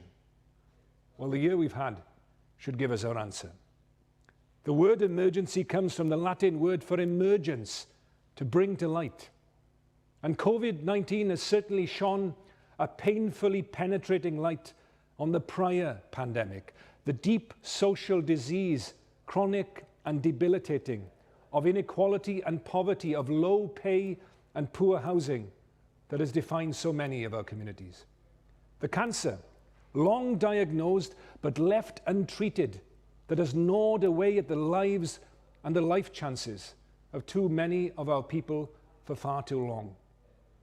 All over the world, the thick spike proteins of this awful disease have latched onto poverty with a grim predictability. Among developed countries, it is those with deeper inequalities that have the highest number of deaths. The United States and the United Kingdom are societies not united but divided by class, geography, race and wealth, principal among them. But Wales, by January, had suffered the worst death rate even in the context of Britain. It will be for a future public inquiry to give us the accurate diagnosis of the successes and failures of the response to the pandemic, but I think we can confidently predict that history's verdict will be kinder to the Welsh Government than it will be to Westminster. However, one thing we don't need an inquiry to tell us is why, with a disease that has placed the greatest burden on the poor, Wales has suffered the most. It's because we already had among the highest sickness levels and lowest life expectancies in Europe, because poverty has scarred our communities over decades, like COVID this last year, our lungs. Behind those terrible daily headlines, the cumulative toll of the last 12 months are individual human tragedies. But the scale of our suffering points to a deeper collective truth. If we are to choose the direction we want to take as a country in a few short weeks, then let us acknowledge and confront that truth. We are not the country that we should be. We are not the country that we can be. And we are not the country we want to be. The statistics tell the story. There are 70,000 children in poverty in Wales that don't even receive free school meals. 67,000 families on housing waiting lists. Over half of our care workers are paid less than the real living wage. Let this be the year when we say no more. No more child hunger. No more homelessness and housing crisis. No more poverty pay. So as we are all of us united as one over the next few weeks and months, roll up our sleeves to receive our jabs. Let's also commit to doing the collective work we need to heal the deeper wounds of this nation. Let's ask ourselves, when all this is over, how do we want our world and our Wales to be different? One of the things we could do is fall into the trap of believing that we were doing okay before disaster struck, and then all we need to do is get back on that path with a few minor adjustments. That's not hope. That's false optimism. It's self-delusion and complacency. It is the conservatism of incumbency in a moment that is crying out for change. That change can't be delivered by me. It can only be delivered by us, all of us, together, resolved to do things differently because in the shadow of death, we have realized the preciousness of life. We were not the first to live through one of humanity's great wake-up calls. 75 years ago, people in nations across the world decided they would solve the great problems of their age rather than learning to live with them. We had a generation of political leaders, not least here in Wales, that were committed not to ameliorating poverty, but eradicating it. And in the decades after World War II, Wales and the world made unprecedented strides towards reducing childhood mortality, increasing life expectancy, expanding literacy, and much else besides. That's the scale of ambition and the breadth of vision that is required of us today. I was a product of the foundations laid in those decades of hope. I was born in a council house. My father had a good wage working as a face worker thanks to the National Coal Board. My mother saved up for a deposit on her own home, which she bought for the princely sum of £3,500 and clung on to despite the best efforts of Mrs. Thatcher. All three of us, as children, went to university. I was born at a time when society took its caring responsibilities from cradle to grave as seriously materially as did my own parents emotionally. 50 years later, and we find ourselves in a very different place. The coronavirus pandemic has exposed, as the editor of The Lancet has written, how little care and protection we provide at either end of the age spectrum. We have systematically neglected our elderly with a care system hopelessly starved of resources. We've spent decades underinvesting in education, leaving generations of children to struggle with little hope and dwindling prospects, and a third of them in Wales growing up in poverty. For so many of them, life is a lottery where they're even denied the ticket.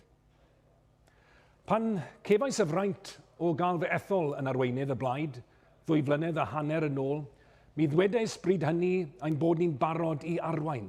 Mae ynom ni mae fflam y gobaith, lle bu anobaith, ac na fydde neb yn cael ei gadael ar ôl wrth I ni greu Cymru ffyniannus, hunan hyderus ac annibynnol.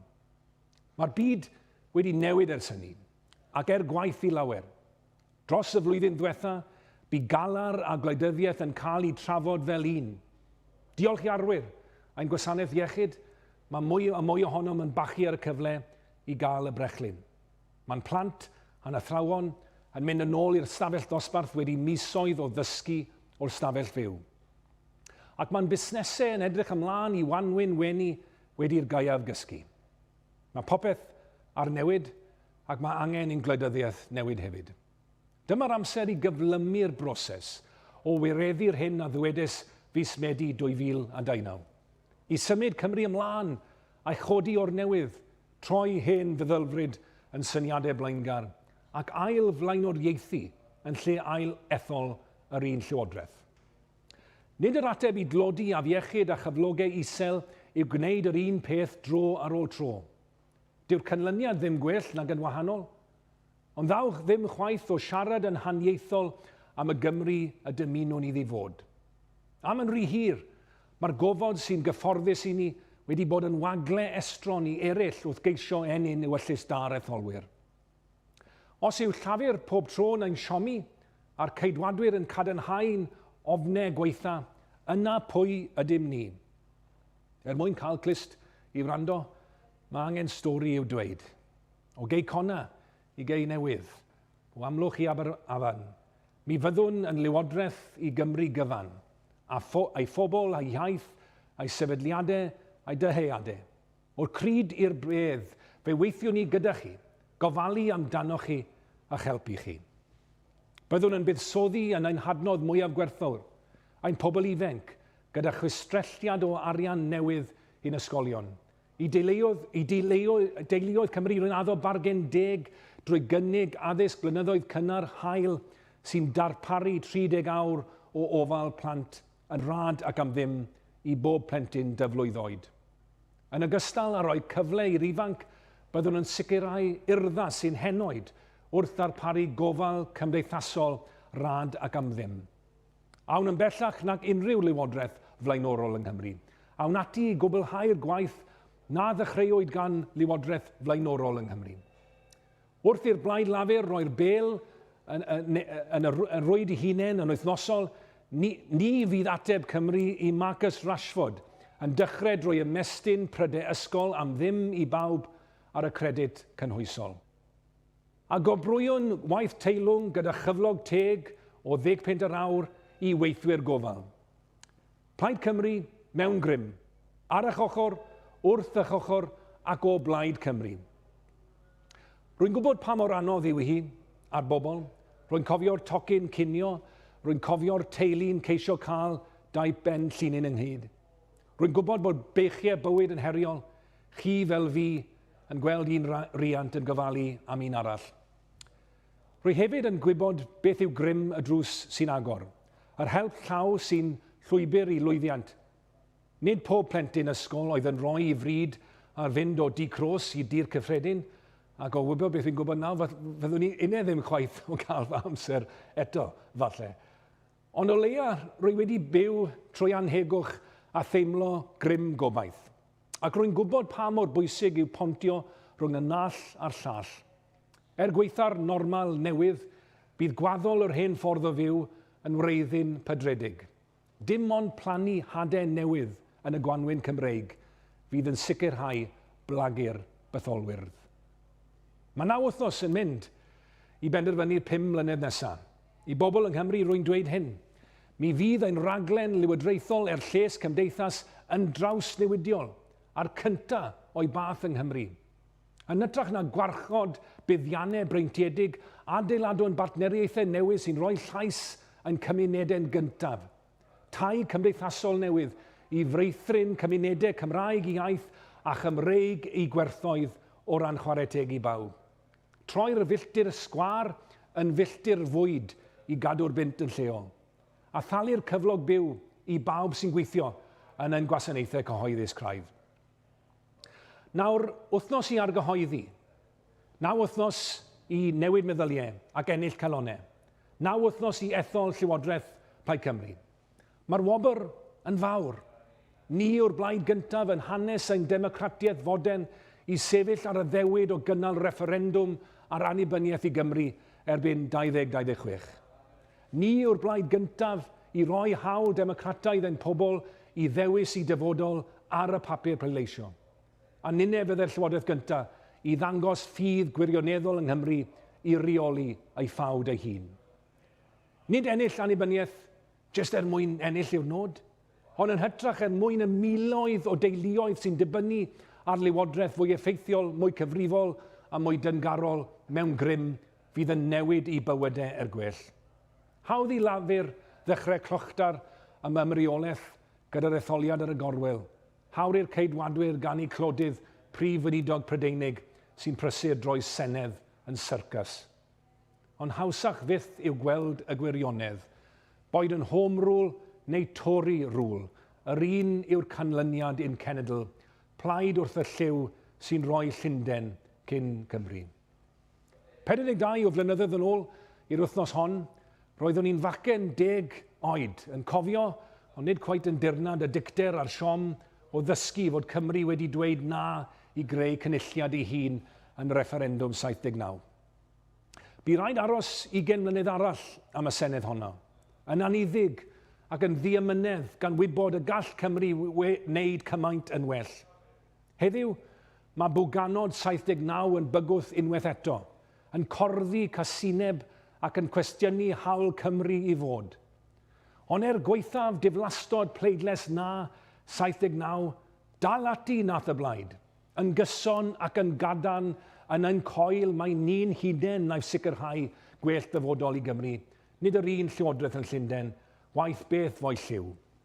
Arwain y farn gyhoeddus, nid dilyn y farn gyhoeddus, drwy ffurfio cyngreiriau a chydweithio ag eraill drwy galedu'r 80au, fe adeiladon ni symudiad dros hunan lywodraeth i Gymru erbyn trwad y ganrif. Pan fod Plaid Cymru'n llwyddo, mae Cymru'n llwyddo. Pan fod pobl Cymru yn pleidleisio o Blaid Cymru, gennym ni mae'r grym.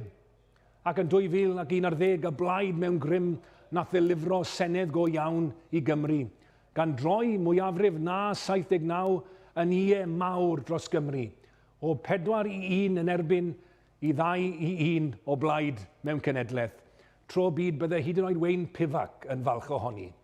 Y cwestiwn syml felly, i unrhyw un sydd am weld pobl Cymru yn dod yn benseiri yn dyfodol yn hunain, pwy ydych chi'n ymddiried ynddyn nhw i gyflawni hynny? Y blaid sydd â hunan lywodraeth Cymru yn reswm i bod, neu plaid sydd am glymu ein tynged ni, a system sydd erioed wedi malio am Gymru. Britain isn't working for us anymore. The Britain of my parents' generation, a brave and hopeful place in many ways, no longer exists. It has been erased from the landscape, and in its place we have the moral vacuum that is Westminster. We're a nation which values above all else kindness, empathy, and cooperation, locked into a political system increasingly based on selfishness and greed. The coronavirus pandemic has exposed the reality of modern Britain. A state defined by crushing poverty, ruled by a corrupt elite that gives contracts to its friends and denies furlough to its neighbours. It's no surprise, is it, that this week saw the highest level of support for Welsh independence ever. The future cannot be like the past, and it will not be if we decide our own future. The poverty we see around us as a nation is not our destiny, but it is our moment of truth. Seize that moment, and there is nothing that is impossible. We can and will end child hunger in Wales. We will extend free school meals, beginning with those families on universal credit. If our children are too hungry to grow, to think and learn, then that is not only a moral abomination, it is a practical imperative that we do something about it if we regard the next generation, as we surely must, as our nation's most treasured asset. We can and will end homelessness and the housing crisis in Wales. We will set a target of 10,000 truly affordable homes a year. If we could build at that rate in the 1970s and in the 1950s, then why can't we do so now? We can end poverty pay for those that care for the elderly and the sick, starting with a £10 an hour minimum wage for the care workers we have clapped. The First Minister says these policies are unaffordable. We say it is inhumanity we cannot afford. It's inequality we cannot tolerate, and injustice we cannot embrace. What are we if we accept a child going hungry, a family homeless, a care worker on poverty pay? And at what cost in broken lives and broken promises to build the good society? The religion of socialism is the language of priorities. So said Aneurin Bevan. Well, I cannot speak for the First Minister's socialism, but the poor, the unhoused and the hungry, our underpaid key workers that have kept us alive, the struggling small business and family farm that are the backbone of our economy, all those crying out for help, they will be the priorities for us because they are the people that our democracy should serve. With the closure of schools and the scourge of unemployment, the young have carried the greatest burden. So the starting point of change has to be a better future for them. Let's value education every bit as much as we do our health. Parents everywhere have realized the value of schools and appreciated the hard work of teachers. We will put thousands of new teachers into those classrooms, not just to catch up on the last 12 months, but the last decade of cuts. We will guarantee a job or high-class training to every young person that needs it. And we will give older workers a lifelong learning entitlement, a £5,000 training voucher so they can retrain throughout their lives. It's not only young people who are bearing the brunt of COVID's consequences. Their families too have been juggling home working with homeschooling whilst balancing the household budget. That's why ensuring fair play for families will be at the heart of a Plaid Cymru government's programme. Our council tax policy will reform Labour's outdated and deeply unfair system, resulting in a saving of hundreds of pounds for thousands and thousands of households. And we will offer more help to those who need it the most by making targeted payments of £10 a week per child, rising to £35 over our first term to families in receipt of universal credit.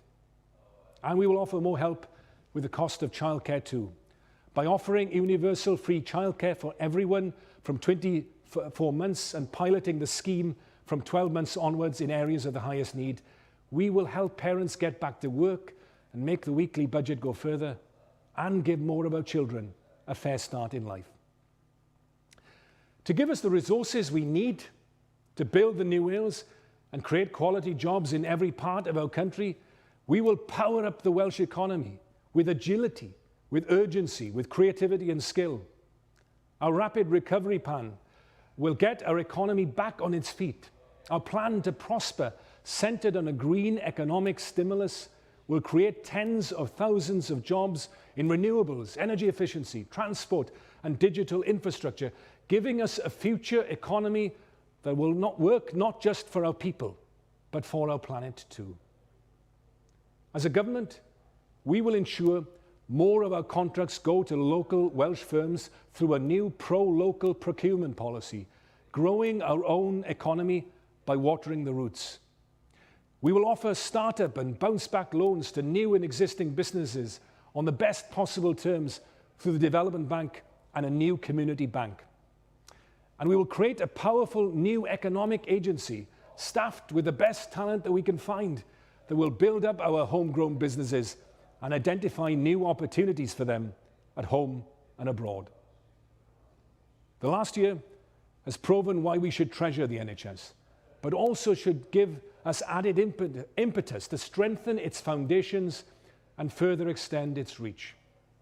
To build the best NHS, we urgently need a plan to deliver 1,000 new doctors and 5,000 new nurses and allied professionals so we can prevent burnout in overstretched services from GPs to intensive care, and we need to pay our healthcare staff properly. We need social care to be free to everyone and at long last integrated within the NHS as a single seamless service.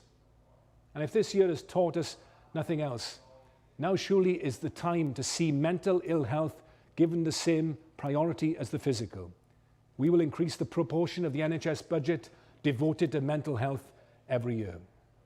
We will also ensure more interventionist disease prevention and health promotion campaigns across people's lifetimes, prioritizing in particular cancer prevention through a network of new diagnostic centres.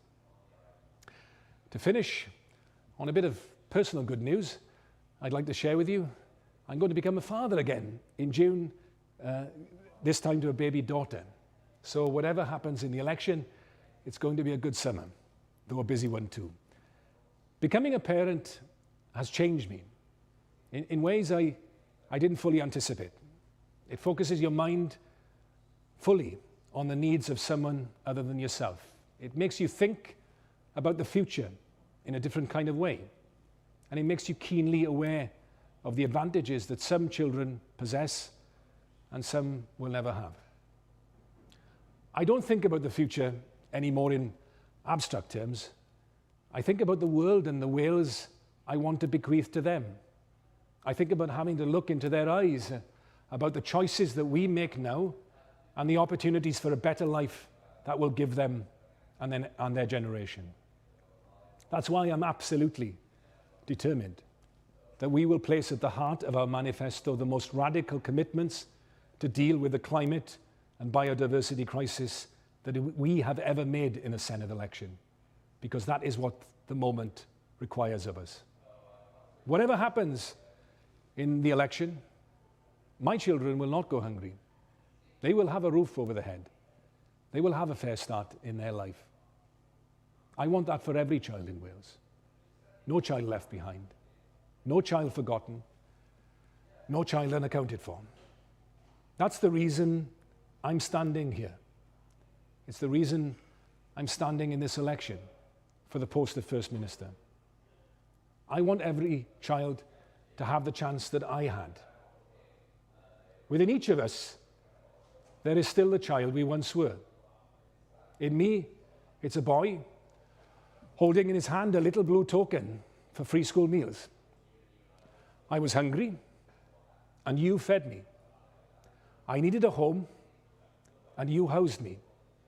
I wanted to learn, and you taught me. I was lifted up on the shoulders of a nation. I want us to be that nation again. So we know again that the generations that come after us will have greater opportunities than our own. I know you want to be that nation too. Now is our chance. In many ways, the moment in which we're living is an extraordinary moment full of hope. Our task, our collective task, all of us, is to reflect on what this moment demands of us and what it might make possible.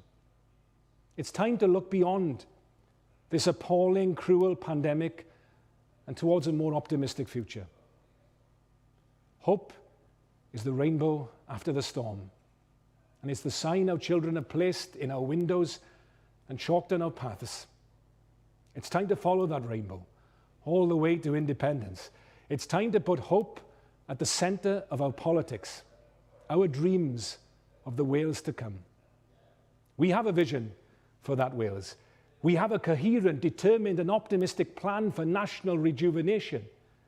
COVID-19 has given us the reason, finally, not to rest until we have reframed our Wales and refashioned our world so that they're no longer divided between the healthy and the wealthy, the poor and the prosperous, because we have built a future where we invest together in all the forces: decent, affordable housing, good schools, livable wages, a fair economy, clean air, that will create a Wales that works for all of us, a nation of equals, a safer, kinder, and more prosperous haven for everyone, in good years and bad. But to turn that vision into our new reality, every one of us has a part to play. And now is the time. If you believe in the promise of our future, if you believe there is no problem in Wales that Wales cannot solve, if you believe we can build the future together, I ask you to do this one thing. On May the 6th, vote for Wales. Vote Plaid Cymru.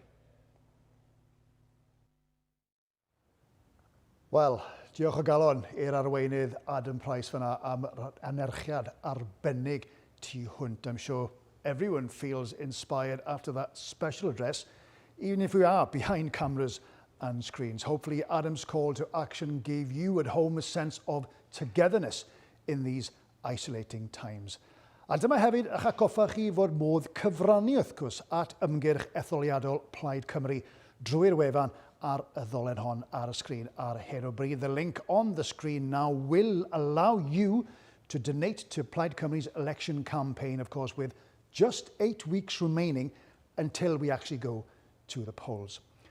Another good cause for you to consider contributing to is tonight's conference gig, which promises to be a special evening, a great event showcasing some of Wales's best talents. Now, as many of you know, I'm sure the arts and the cultural sector has been devastatingly hit by the effects of this pandemic. Plaid Cymru is keen to support Wales's artists and creatives as much as possible. So if you buy a ticket for the gig tonight, you can be rest assured that 75% of the money raised will be given to the participating artists. So even if you can't attend, you can still buy a ticket, of course, to support our fantastic line-up of artists. Felly cofiwch, iddyn nhw jyst nad ych chi'n medru mynychu'r gig heno, a mae croeso chi i brynu tocyn beth bynnag wrth gwrs mwyn cefnogi ein hartistiaid ni. OK, time for a short break. Again, cyfle i chi ymestyn eich coesau unwaith eto. Cofiwch ail ymuno, please rejoin us at 3:25. Diolch chi.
Siamai, welcome back. Croeso nôl ymlaen â ni felly at ein sesiwn panel ola am heddiw. Now, we now have another fantastic lineup of panellists for you, with its 16 and 17-year-olds voting, of course, for the very first time at the Senedd election this year. Hopefully, many of our young people will be at home now hearing Plaid Cymru's ideas and policies today.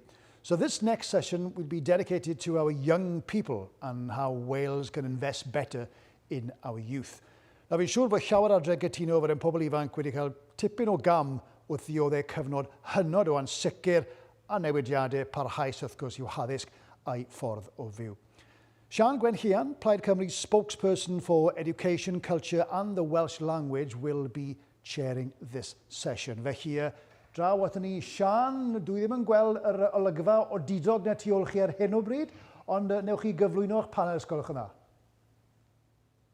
Diolch yn fawr iawn ac mae'n bleser cael cadeirio y sesiwn yma pnawn yma a croeso i pawb ato ni. It's my pleasure to be chairing this session this afternoon a croeso to you all who are joining us this afternoon. Buddsoddi yn ein pobl ifanc, gwireddu potensial Cymru, investing in our young people and realising the potential of our country. That's the theme for the next 60 minutes or so. Dwi dal yn cael fy ysbrydoli ar y funud, a dweud y gwir, gan araith gwbl gofiadwy Adam. Mae gennym ni arweinydd hollol arbennig ac mae angen i ni fod yn canu i glodi ddo i pawb o'n cwmpas i. I'm still thinking about the memorable speech that we've just had from Adam. We have got a very special leader, and I think we need to be telling everybody about him and be really canu I glodi ddo in Welsh, really singing his praises. That's the phrase I'm looking for. And I'm sure we all will be inspired after this conference to be doing that. Fydd y rhan fwyaf ohonoch chi'n nabo fi, mae'n siŵr ond rhag ofn, Sian Gwenllian ydw i, aelod o'r Senedd dros Arfon a darpar weinidog y Gymraeg, diwylliant ag addysg yn Llywodraeth Nesa Cymru.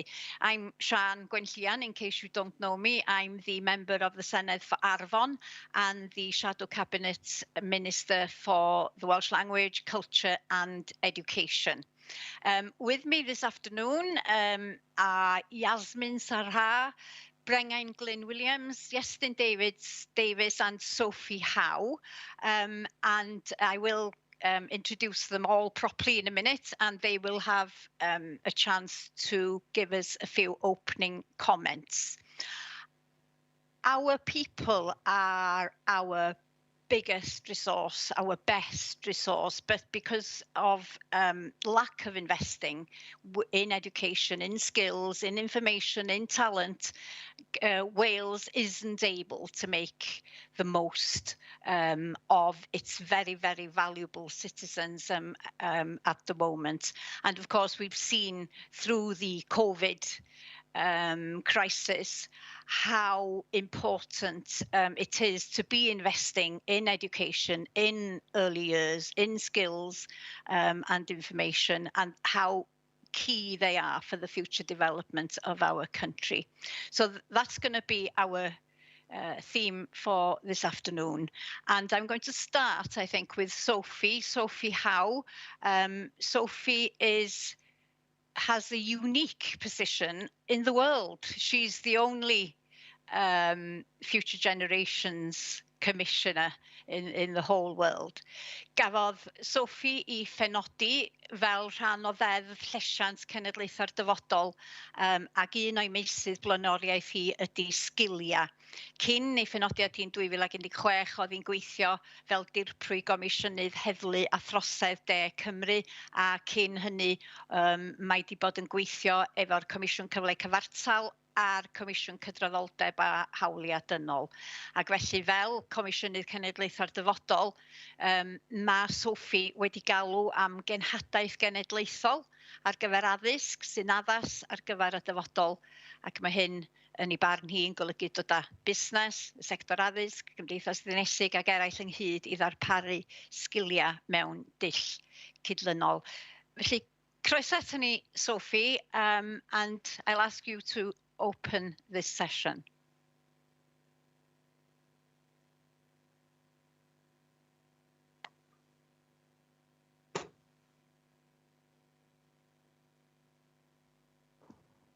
Hello. Diolch, Sian. Can you hear me? I can. I lost you for a minute then, but you're there now. Yes. Wi-Fi challenges yn Caerdydd. Diolch yn fawr a prynawn da pawb. Wales has a really significant choice to make in the coming number of years, and that's whether we want to go back to how things were. Everyone is craving some sort of normality, but I do think we have to question whether our normal was the right normal. I don't believe that a society or a world where our politicians, where our policymakers have allowed us to reach a point where we have about 8.5 years left to save the planet from catastrophe, a world which concentrates the majority, vast majority of wealth in the hands of a few, is the sort of world that we want to go back to. So I don't really subscribe to the narrative around building back better, because that seems to suggest that we just need to do the same things a bit better, but I think we need to do fundamentally better things.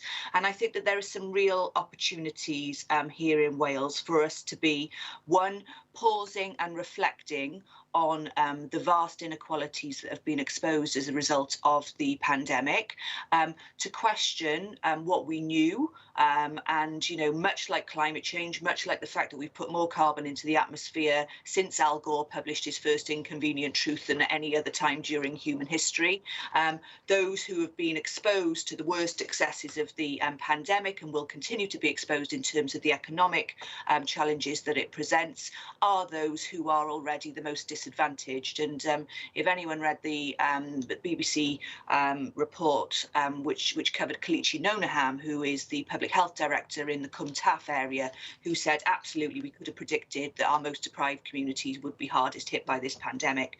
So that says to me that we have to fundamentally reconstruct, but we have to reconstruct in a way which is going to try to address the inequalities that have existed and that have been highlighted during this pandemic and which could get worse, but also in a way that addresses some of the fundamental challenges facing our planet. In Wales, research that I've conducted with the TUC and with the New Economics Foundation suggests that there are around 60,000 new jobs that could be created in green industries in the next 2 years if we choose to make investments in those areas.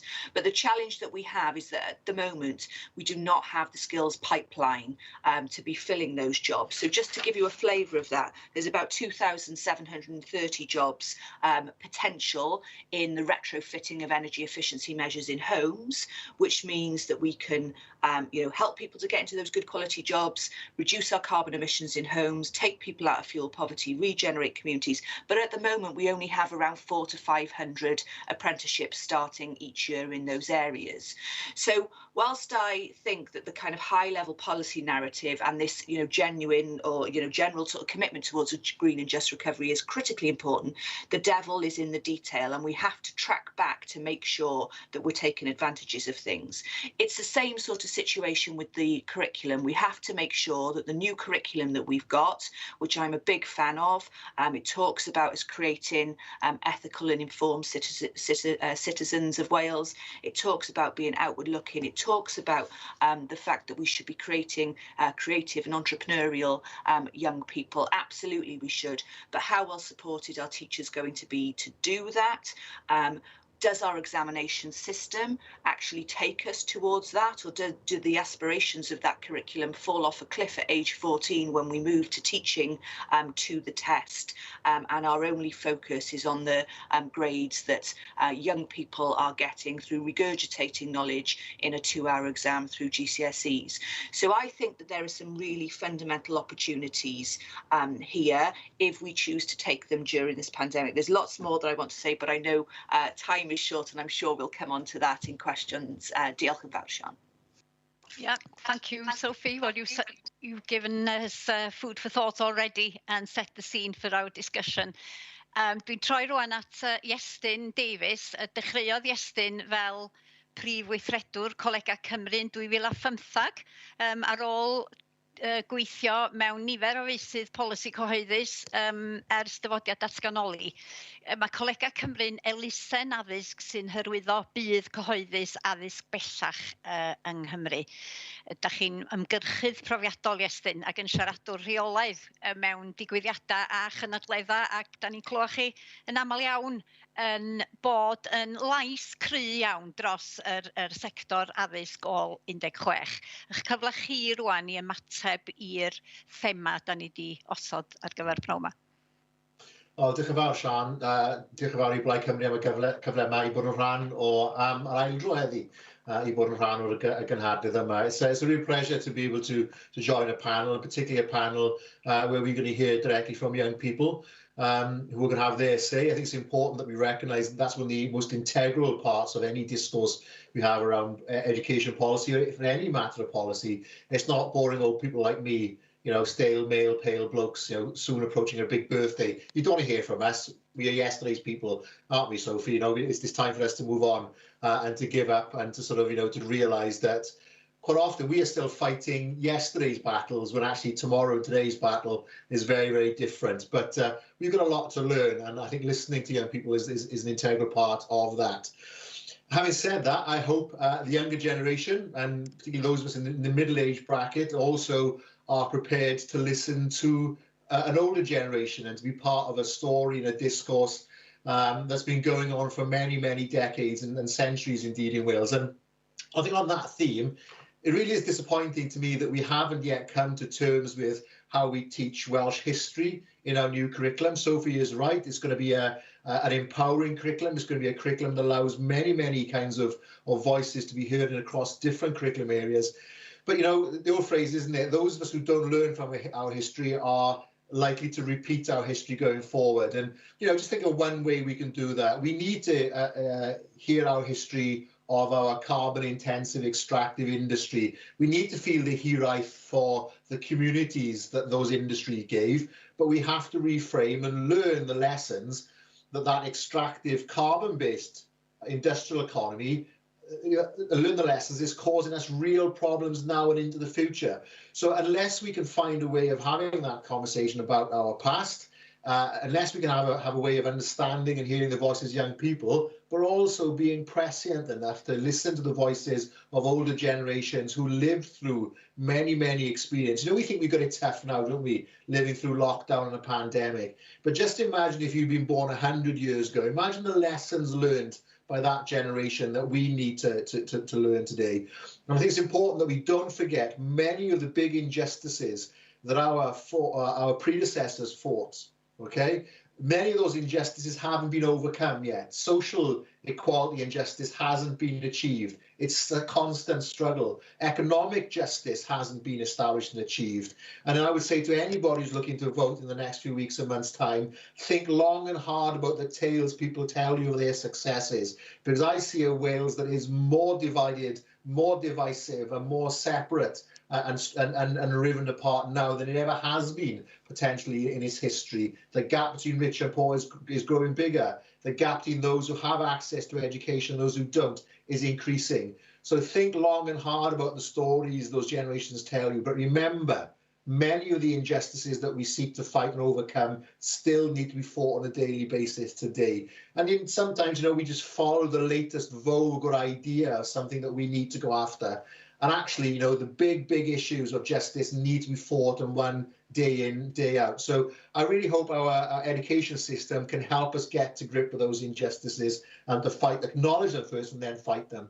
Once we've done that, once we've changed our frame of reference and thinking, then and only then can we really get to grips with some of the basic, sort of day in, day out policy changes that people like me and Sean and Sophie have to deal with. We have to get down in the weeds, get our hands dirty in the day-to-day politics. But we can only do that if we transform our minds, if we renew our minds and think things differently, informed by the past, enthused by what the future can offer us, but actually really fighting day by day to overcome those injustices. Diolch yn fawr iawn, Iestyn. And I'm turning now to Yasmin. Yasmin Sara is a lead researcher and advisor with Citizens Advice Bureau, Swansea, Neath, Port Talbot.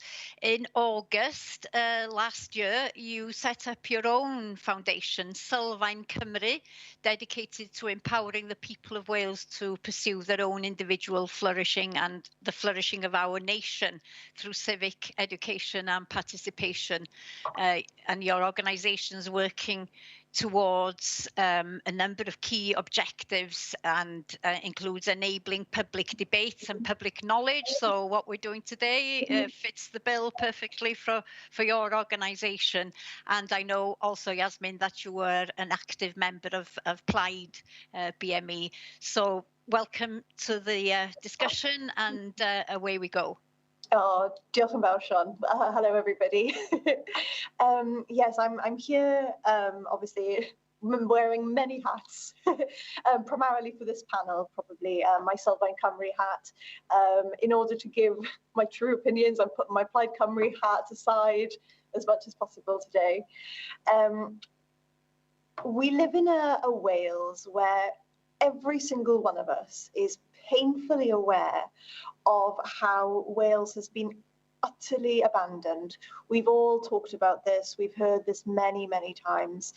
Entire communities, entire generations, utterly abandoned as our industries were closed down. Skilled workers suddenly found themselves considered skill-less and were just left. And generations later, we have children growing up in those areas in exactly the same position. Nothing has changed. And it is an absolute crime that it has been able to go on for so long. We need to take an absolutely fresh, absolutely radical approach, because otherwise we are never going to break this cycle. We have to take that stand ourselves, which is why I know very little about the Wales. But one day I said, no, do you know what?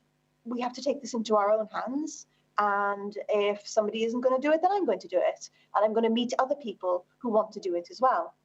And I'm going to work with other young people, younger people than myself, and older people than myself who've been completely disenfranchised. And we're going to do this together. We're going to change Wales together. And this journey has led me to explore with these people. I'm very honoured to be currently working with children from the age of 10 and 11, all the way up to sort of people in their middle ages and their 60s who've been through the education system, who have dedicated their entire lives to inclusivity in education. And what is fascinating from both ends of the spectrum, all the messages are the same. The classroom is an archaic way of thinking about things, about looking at our future. Yes, it works for certain sort of traditional notions of intelligence and certain notions of career development, but not for everybody, and I would argue not for the majority. We are a nation, we're a hard-working nation, and hard work comes in all forms. Apprenticeships and even something like mentoring. We need to think far beyond what the scope that we currently have. We need to start thinking, I would argue, that citizenship or civic education is not about meeting a GCSE. It's not an option. It's about actually being able to have the skills to survive and flourish in day-to-day Wales. You have to go outside and engage. You have to be able to say, this affects me. You have to be able to scrutinise disinformation that's spread online. You have to be able to evaluate a party's policies, because how can you tell the propaganda from the true rational argument otherwise? This needs to be tackled outside the classroom almost, still in an education setting, but in something that mentors people through almost a social contract, as my local candidate says, rather than just the usual teacher, pile more on teachers approach. I'll stop speaking for now. I think I speak too much. No, that's fantastic, Yasmin. Thank you ever so much. And it's inspiring for me to see young women like yourselves being so eloquent in the way that you present the arguments and your opinions. So thank you. And over now to Brengain. Brengain is a pupil at Ysgol Tryfan Bangor and a member of the Welsh Youth Parliament for Arfon. So we both represent the same constituency, and we actually both live in the same village of Felinheli, which is the best village in the world, isn't it, Brengain? So drosodd I ti, Brengain, I roi chydig o sylwadau ar ddechrau y drafodaeth. Diolch, Sian. Fel aelod o'r Senedd Ieuenctid dros Arfon ers dros 2 blynedd bellach, dwi wedi cael y fraint o weld pa mor angerddol ydy pobl ifanc ar draws Gymru gyfan am wleidyddiaeth ac am faterion cyfredol sy'n digwydd ar draws y byd I gyd. Yn y cyfarfod cyntaf un yn y siambr rhyw 2 blynedd yn ôl bellach, gafon ni'r bleidlais am yr un oedden ni eisiau drafod am weddill o 2 blynedd oedd I ddod, ac oedd y materion gafodd eu cyflwyno yn amrywio o ddigartrefedd, iaith a diwylliant Cymru ac hyd yn oed I Brexit a llwythi o bethau. Ac y rhai dewision ni yn y diwedd oedd cymorth iechyd emosiynol a iechyd meddwl, sbwriel gwastraff plastig a sgiliau bywyd yn y cwricwlwm. Ac yn ystod o 2 blynedd dwytha, da ni wedi bod yn gweithio ar adroddiadau sydd bellach wedi cael ei ryddhau ar y 3 mater. A dwi'n meddwl bod yr adroddiad sgiliau bywyd yn y cwricwlwm yn gynrychiolydd gref iawn o'r hyn mae bobl ifanc ledled Cymru isio ei gweld yn digwydd yn ysgolion gynradd, ysgolion uwchradd, ac yn addysg uwch mewn prifysgolion a felly. A mae'r sgiliau da ni bobl ifanc angen I datblygu fod yn ddinasyddion cyfrifol ac I gyrraedd llawn potensial ni yn bendant yn hanfodol yn addysg ni. A mae'r rheini'n cynnwys addysg fel ariannol, gwybodaeth am faterion ariannol fel chwyddiant, margeisi a threthu a felly. Ac ar hyn o bryd, dwi'n meddwl bod y cwricwlwm yn ein cyfyngu ni I bynciau penodol fel rhai STEM, a bod yna ella ddim digon o gyfleoedd I ni roi y sgiliau da ni'n dysgu yn yr ysgol ar waith yn y byd go iawn.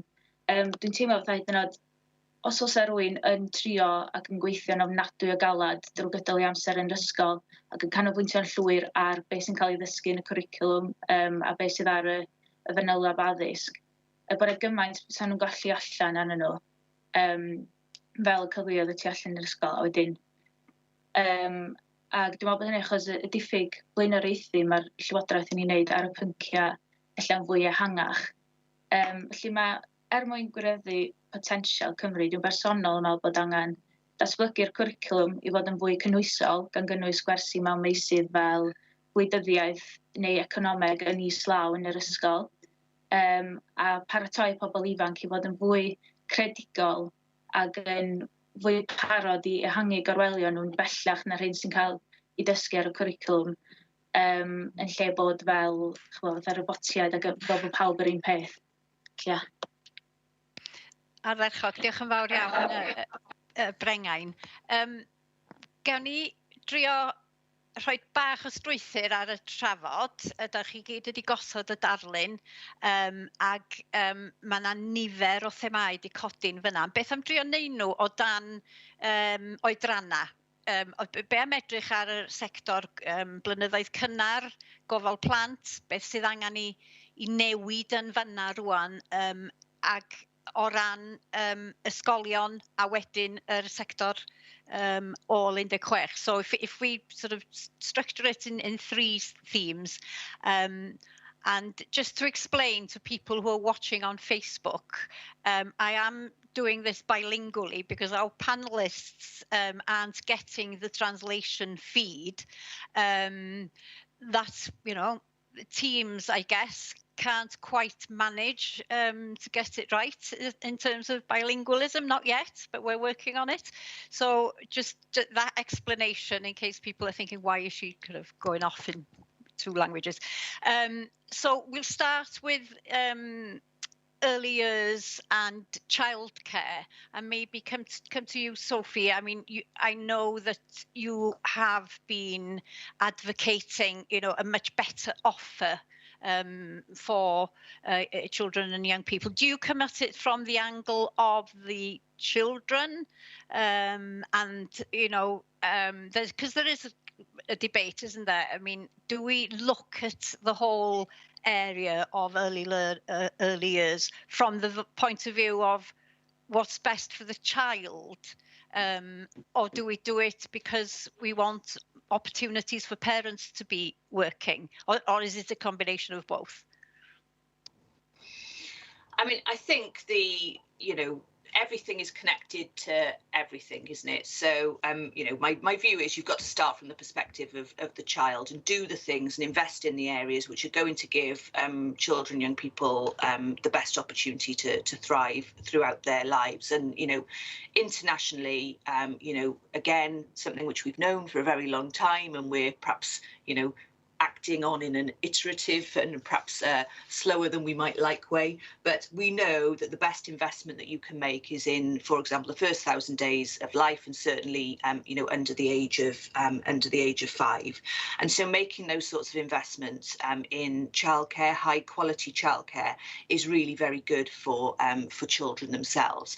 But the knock-on consequence or potential of that is of course, it's also good for parents in terms of parents' ability to work. Certainly, you know, I've got 5 children. Paying childcare when I first had my first child was like paying another mortgage, and it's, you know, it's hugely challenging to very many parents, and it is something which acts as a significant barrier to work, particularly for women. So all of these, where I say everything's kind of connected, you have to start from the best interest of the child, but you should find the policies that have multiple benefits. And for investing in childcare in early years, yes, it's about giving children the best start in life. You're also potentially giving them a better start in life because you're enabling parents to work and therefore taking them out of poverty. And let's remember that a huge amount of poverty now is sort of, you know, in work poverty, which I would say a lot to do with that might be restrictions on mothers, in particular, ability to work, you know, longer, you know, the hours they want to in order because of childcare availability and affordability and so on. You're also, you know, bringing those kind of skills back into the home and helping to sort of generate a kind of culture of working throughout the life course. So I think that there are multiple benefits from investing in high quality childcare, and particularly for those children who are perhaps in some of our most disadvantaged families. And let's not forget, 14% of the Welsh adult population have grown up in households where there are 4 or more childhood adversities: domestic abuse, substance misuse, mental health problems, parental separation, incarceration, or other forms of abuse. And the life chances of those young people when they become adults is that they're 20 times more likely to end up in prison, they're 7 times more likely to have a teenage pregnancy, 15 times more likely to use drugs, and so on. So that early investment is absolutely, even if you don't believe in it from a moral perspective, even if you look at it from an economic perspective, it's investing early to save demand and cost on services later in life. Okay. And Iestyn, from your perspective, working in the post-16 sector, how crucial is it for young people's education that they have had, you know, a good early start and have had good education from a very young age? Well, as Sophia said, unfortunately, the scene is often set for life through those adverse child experiences, and they can take place and they can be embedded very early on in a child's experience. Now, we also recognise the importance of the post-16 and lifelong learning education sector in supporting parents so they can find meaningful work, not just a job, you know, a meaningful role that gives them self-worth. your job is not just about how much you earn, it's about the sense of belonging it gives you. And it's important that we understand what that means as society changes so quickly. Years and years ago, there used to be a workman's club on every corner of the street, didn't it? In our old historic sort of industrial communities. Well, that's no longer the present or the future of work. Work is a multi-dimensional activity that happens in different times, different places, men, women, and things have become very, very complicated. So going back to my previous point, we have to think about the challenges in that context. We can't imagine the world of work is the same as it was 5, 10, 15, 20 years ago. So we've got to live in the here and now and support all parents. As a dad, it was incredibly difficult, not financially to be able to invest time and energy in my family, but culturally to be able to break away from the job, to be able to say to my managers and my peers at the time, I'm not doing that. I'm not, and you all know what politics is like. It's a lot of evening work. It was very difficult as a dad saying, I'm not doing that. I'm going to go home, look after my kids and take them to a music lesson or something. So I think there's a cultural set of baggages there as well. But whilst there's a very important role for professional workforce in childcare to free up mums and dads to be able to go to work, do other things and have, more to their experience than just maybe being a parent at that point in time, we've also got to recognise as a society, the old phrase, it takes a village to raise a child. And I think what we've forgotten in our kind of very materialistic society is that parenting responsibility is vested in a number of people. What happens to the kids on my street should be of as importance to me as what happens to my kids in my family. And the fragmentation of our society, the materialization of our society is about what you earn, it's about what car you drive, it's more about, size TV you have on the wall. All those values will end up, I think, shaping the kind of society that we don't want. They're material, they're consumerist, and we really need to change our thinking to get away from that. So yes, there's a role for planned childcare and supportive childcare. There's a role for Taki, Nine, Mamgi, and all those. And, I was growing up, I had loads of aunties. I never knew. I had my father, so many brothers or sisters. But they were all aunties, they're all people who took responsibility for me as a young person. And I would love us to be able to have an opportunity whereby we can rebuild those social bonds again. And of course, our awful Western consumerist society is just one example of how to raise a child. There are many, many societies and communities out there. Many of them we are fortunate to have now living here in Wales as part of our very diverse and rich community. And they can teach us a lot, again, about what we have forgotten about what it means to be a diverse, rich and caring society that looks after each other's interests. Yes, then if we are to build up a really world-class early years education and childcare sector in Wales, we need to be training thousands more people through your colleges, yeah. I guess. Yeah. Are you up for it? I think we're definitely up for it as a sector. One of the problems we've got at the moment is, and I said about the nitty-gritty, I like to talk about the big picture stuff, me and Adam together, blink and egg, we'll paint a world of all justices, done and dusted once and forever, get Sophie involved, and blink and egg, it's so big picture, we forget about the detail. But there's one detail for you, okay? At the moment, we can't decide really in Wales what kind of qualifications we want for our childcare workforce. To be honest with you, with the help of Qualifications Wales, a sponsored body by the government, I know Sophie's got her views about Quals Wales as well, we've stuffed it up. We've said to a bunch of people who need a very basic qualification to enable them to work in childcare, we've said you've got to jump through loads and loads of hoops, and it's got to be this amazing qualification, you've got to do this, that and the other, and unsurprisingly, that's turning people off actually training to be a qualified child worker. So it's a bonkers idea, and it's because really our model of qualifications that Qualifications Wales is pushing belongs to an English marketised model that should have no place at all in Wales.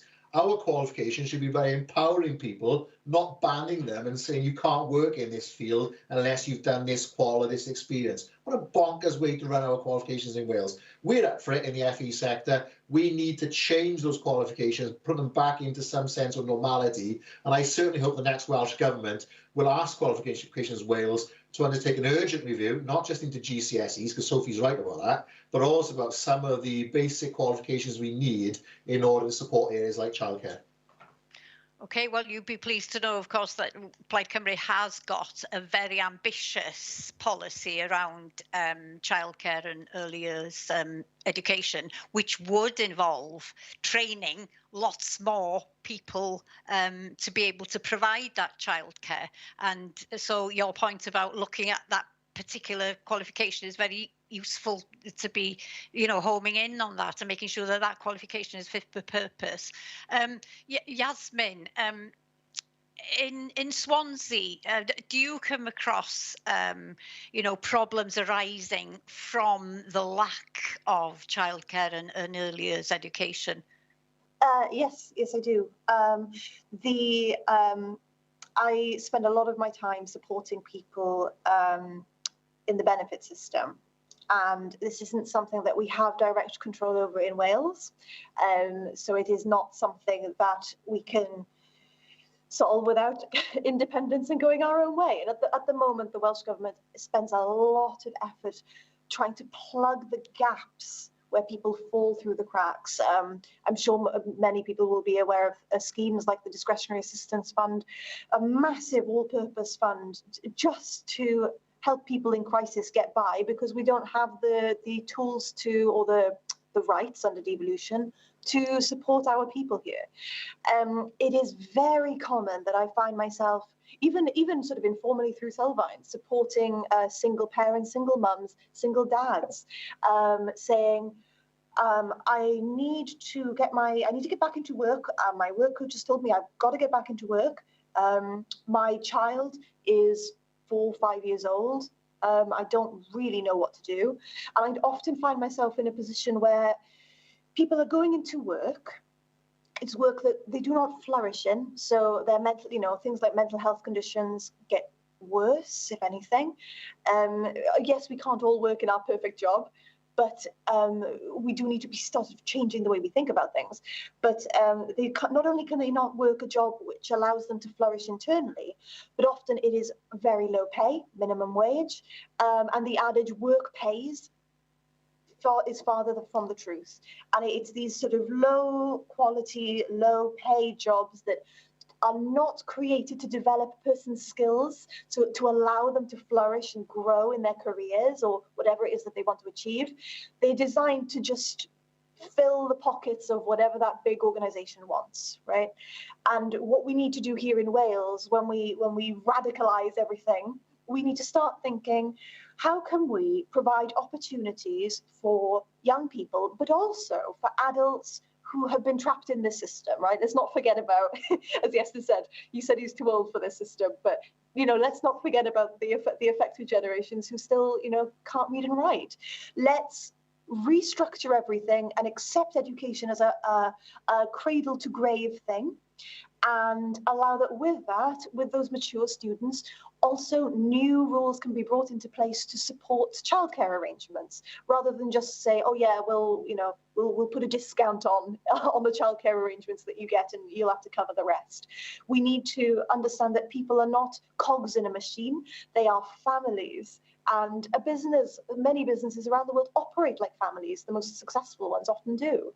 And if we start appreciating our children and adults and their children as parts of that and recognizing them as people with responsibilities, then maybe, one day we'll be in a situation where, for example, a member of the Senedd won't have to step back because they have a child. And that's what I would like to see. Okay, great. Brengain, dy sylwadau di ynglyn â pwysigrwydd addysg yn y blynyddoedd cynnar a gofal plant llawn o ansawdd. Pwysig? Yndi, yn bendant. Chi sôn am fatha'r gwireddu potensial Cymru. Dwi'n meddwl mae'r cam cyntaf ydy sylweddoli bod gen pawb potensial gwahanol. Felly bod ym potensial i yn is neu'n uwch, na'r person sy'n eistedd yn ymyl un y dosbarth, bod ni wedi cael yr un addysg gan yr un cwricwlwm hyd oed. A dwi'n meddwl bod chi'n chybod, mae'r potensial i, beth sy'n llunio potensial i, ydy'r cyfleoedd a'r y profiadau dwi wedi cael y tu allan i'r dosbarth dwi'n meddwl yn bersonol. Chybod efo'r Senedd Ieuenctid dwi'n cael gymaint o gyfleoedd gwahanol efo nhw. Ac mae mor bwysig bod y Llywodraeth yn buddsoddi mewn rhagor o raglenni i roed y cyfleoedd yna i bobl ifanc ac i blant. Chybod, mae ymhrofiad i mewn rodyr i'r un fath. Mae mrawd mawr i mewn band, a mae o wedi cael llwythio brofiadau efo Marathon Rock yn galeri, er enghraifft. A wedyn mae mrawd bach i yn mwynhau celf, a mae wedi gwneud gweithiau celf. A dyna sydd wedi bwydo i diddordebau nhw, a'r cyfleoedd yna sydd yn cael i darparu gan galeri, er enghraifft, ni Pontio. Ond dwi yn sylweddoli mod i'n byw mewn lle ofnadwy freintiedig yma yn Arfon, bod yna gymaint o gyfleoedd yn ar gael i ni mor agos. Dwi'n meddwl bod hi'n llywodraeth ar y Llywodraeth i gynnig yr un cyfleoedd ar draws Cymru i gyd yn yr ardaloedd difreintiedig.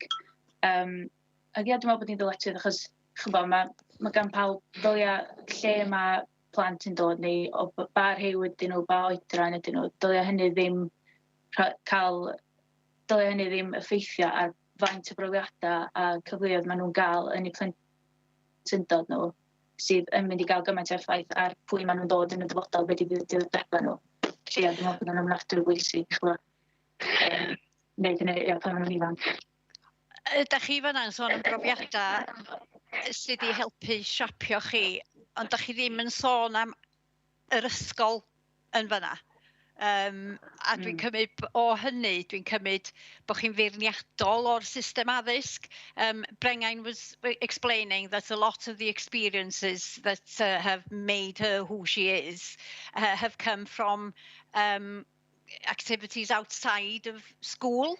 And I'm asking her, well, you know, does that mean that the education system has failed her in some ways? And, you know, what are the big changes that need to be happening in the education system? Ti eisiau dod nôl ar hwnna, Brengan? Ti eisiau meddwl am hwnna? I come to you, Sophie. Well, yn ysmol, well... I couldn't agree more, and it's one of the reasons why you know, I am proposing. So I published a manifesto for the future with 48 recommendations, which come from my Future Generations report, which has been written, you know, with the views of thousands of people and organisations across Wales. And I'm going to just sort of quote to you what I mean by a kind of a national mission on education. So this is how we bring in different people to provide different skills, because what we're asking in the new curriculum really is for our teachers to be creative, to be entrepreneurial, to be you know, focused on you know, the ethics of being a global citizen, and all of those things. We're asking a huge amount for them from them, and we need to give them that support. So Professor Kelvin Jones, who is the Deputy Dean of the Business School in Cardiff, he said few teachers will have direct personal experience of multiple professions or the gig economy. Early retired gap year students, activist citizens, gamer geeks, ancestry buffs can help to deliver authentic learning, not just sit on governing boards. Their social capital cannot go to waste. And I think we need to fundamentally rethink, you know, I think Yessin's point is absolutely right. It takes, you know, it takes a village to raise a child, and putting all of that just on, you know, that expectation just on teachers without bringing in this sort of wider support and using the social capital that we have in our, you know, in our towns, our villages, our cities. You know, imagine a situation whereby, you know, the football coach or the rugby coach was well trained in spotting adverse childhood experiences and became the always available adult to these particular children, where the evidence shows that they provide a protective factor from the ACEs that they're experiencing. What a transformation that could be. Imagine the child like my son, who's 9, who's dyslexic, who hates school, hates the reading and the writing and the maths, but by goodness, he's creative. He wants to be a gaming designer. And imagine bringing in the creative industries from our South Wales valleys and, you know, from across Wales, where there's this real creative hub, to inspire and enthuse him to, this is the sort of thing that you could go on to do in the future. And I think we have to get much better than that just being on an ad hoc basis, because at the moment, those sorts of connections tend to be, someone's mum, has a connection with the school, or someone on the governor's, is going to bring this particular business in, and that's not good enough. It needs to be a part of a coordinated, strategic national mission to make delivering education and learning and critically skills for our children and young people everyone's business, and that has to be led by and supported by government. I actually think that there should be a national education levy, a tax to facilitate that, but I suppose that's a whole other debate to have.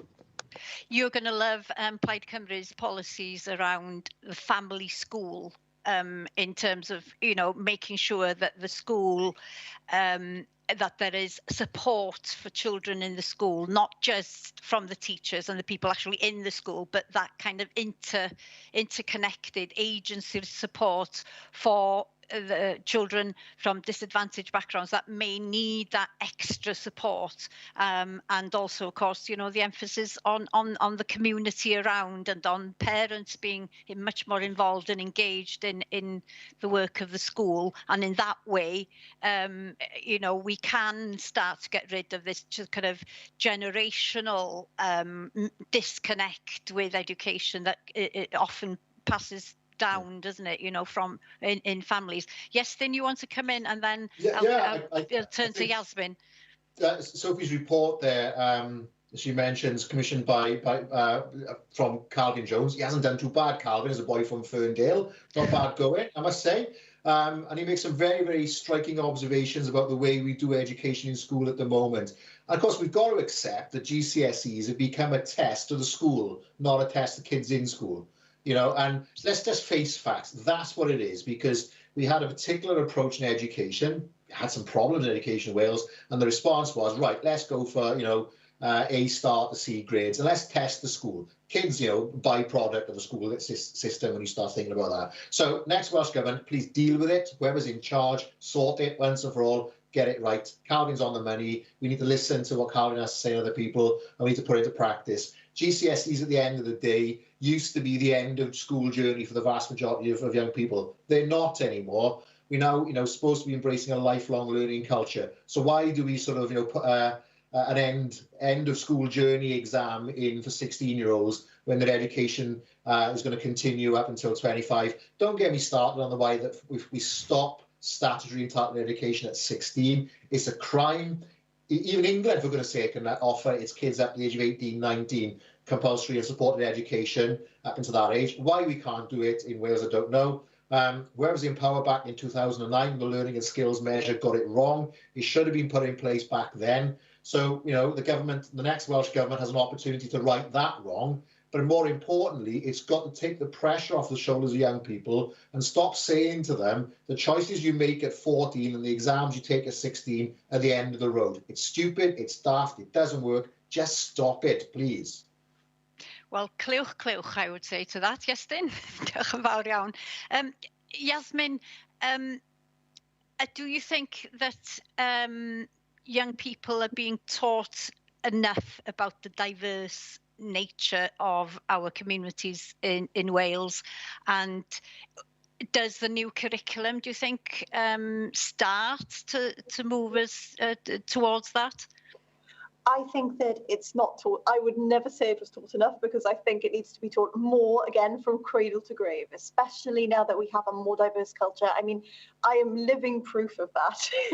I'm half Welsh, half Iraqi, and I grew up, it wasn't until, I was saying to somebody earlier, actually, it wasn't until I was about 16 almost that I suddenly found one or two individuals who completely accepted me for whom I was. And to this day, I still get people saying to me, not, where in Wales are you from, or what languages do you speak? I just get asked, what are you? They don't mean it in a nasty way. It's just, what are you? And when I was very young, people would say to me, they'd see me next to my mum, who was very Welsh, very pale, blonde hair. and they'd say, who do you have a father? And I would say, yes, everyone has a father. And they went, oh, okay, you look like your father, and walked off and just assumed. And it was an assumption that I had to live with for many, many, many years of my life. And that kind of thing can do terrible things to your brain. And I used to walk around covering my face in white makeup to try and look a little more like my mum and less like the strange adopted child on the street. I don't want anybody ever to grow up feeling that way, the way I had to feel, the way that experiencing racism and discrimination because you're of a different gender, you're of a different race, your skin, your hyperpigmentation is different from somebody else's, your version of the poverty you've experienced is different from the poverty that someone else has experienced. Education is the key to removing and breaking down those barriers. This curriculum starts it, but I am biased in saying that no way does it go far enough. Things like equalities education are things that, our society is constantly changing. We're learning more about each other every single day. There's no way that, 1 or 2 lesson plans which teachers, are trying to find creative ways to tick the boxes of the new curriculum. There's no guarantee they will manage to embed equalities in everything to the best of their abilities. There's just not enough time in the day. We need to think more about incorporating it into our living, breathing realities. And this is why I keep saying, and I will keep saying it forevermore, education is a vastly niched, pegged in one place thing, and it needs to be understood far more widely. So putting young people in the putting young people in workplaces, in a variety of workplaces when they're very young, in inclusive and diverse environments, will do far more to expose people to equality than to sit in a classroom and read a couple of paragraphs. So I think we need to think more about working with our local businesses to do that. Thanks for that, Yasmin, and thanks for sharing your experiences with us as well. I've been told that we have only about 5 minutes left, so we need to start sort of wrapping up. But before we do that, just we need to just look at post-16 and the skills, the whole area around skills. Iestyn, this is your opportunity now to say, what if I was Education Minister? What do I do? What's the first thing I do around FE? Yeah. Well, also the first thing, as I said just now, is stop thinking of GCSEs as the end of the journey. They're just a stepping off point into the next stage of lifelong learning. I think we've got to value vocational education much, much more than we do. We've talked about the 50% of young people who go to university. Well, I'm not very good at maths, okay? You didn't pay much attention to that when in school, I must admit. The other 50% are not going. Even I can work that one out. So what are we doing with the others? And actually, I think what we're going to see post-COVID is slightly fewer young people going to university because they realise it can be very expensive. It can be a drain on their ability to do other things later on in life. So we have to value vocational routes. We kind of have 2. We have the apprenticeship route, which at the moment is not even a kind of a properly delivered service. It's a contract for services the government lets. So I would ask you, if you would empower Sian, to think long and hard about whether or not we should put apprenticeship education on the same funded footing as it is, for instance, for FE education. So if I'm doing a plumbing course in a college, it's there, the college is funded to do it. If I'm doing it in an apprenticeship, I've got to get an employer to take me on board. Difficult if you lack social capital, don't forget. And ultimately, you are at the behesting of that employer. That's the nature of work-based learning. Some good things about it. So we want to bring work-based learning and further education colleges work much, much closer together under one umbrella.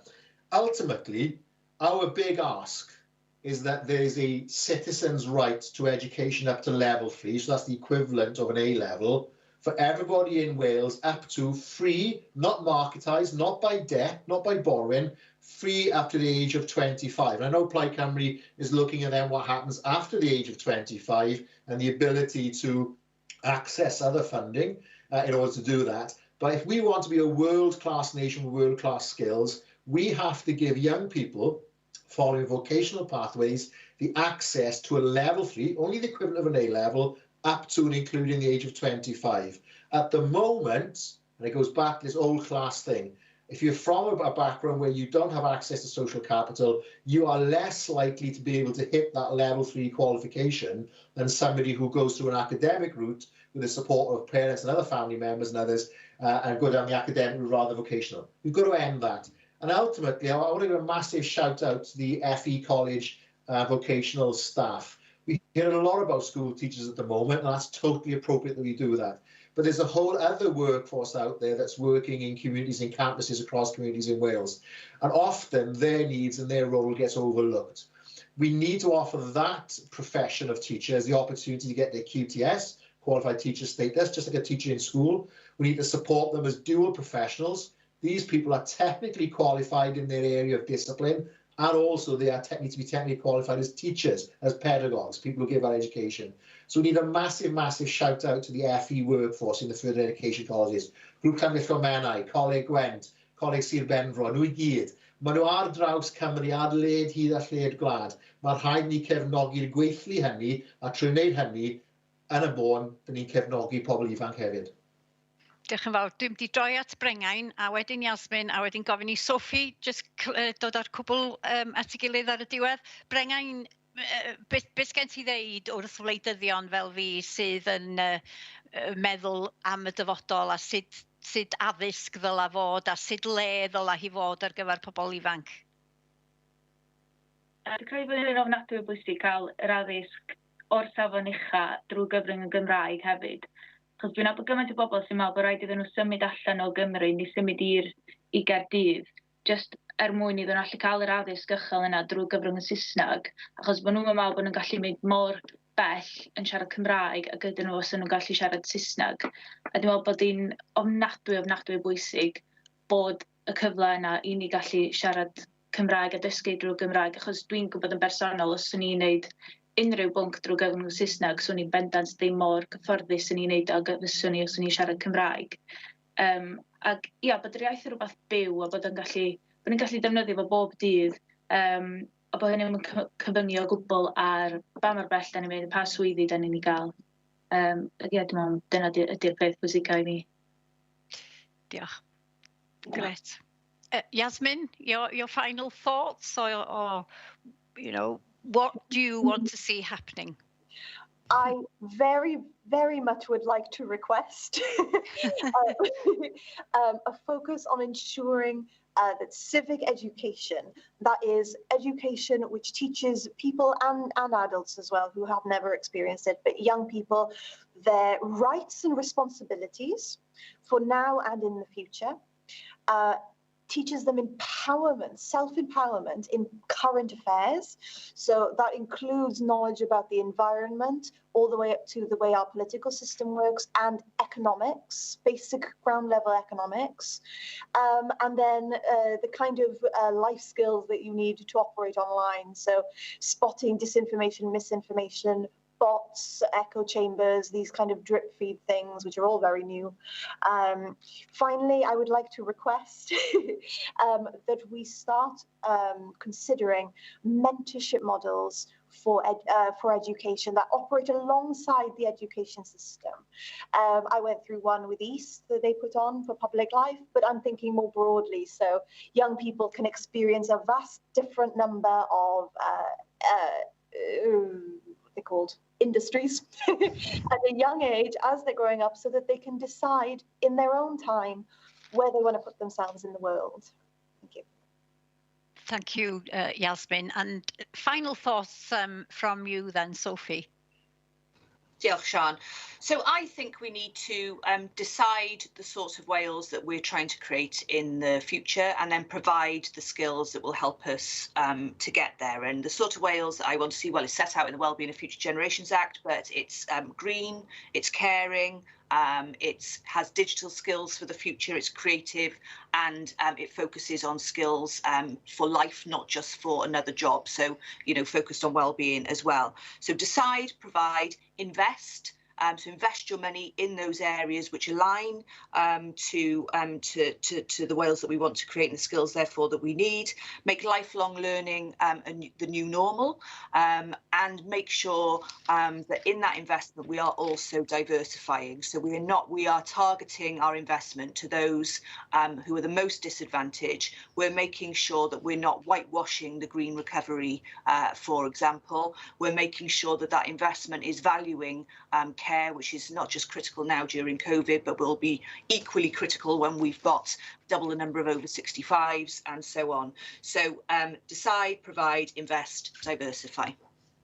Okay, brilliant. And I've just thought plan, target, invest. How about that? That sums it up as well, I think, doesn't it?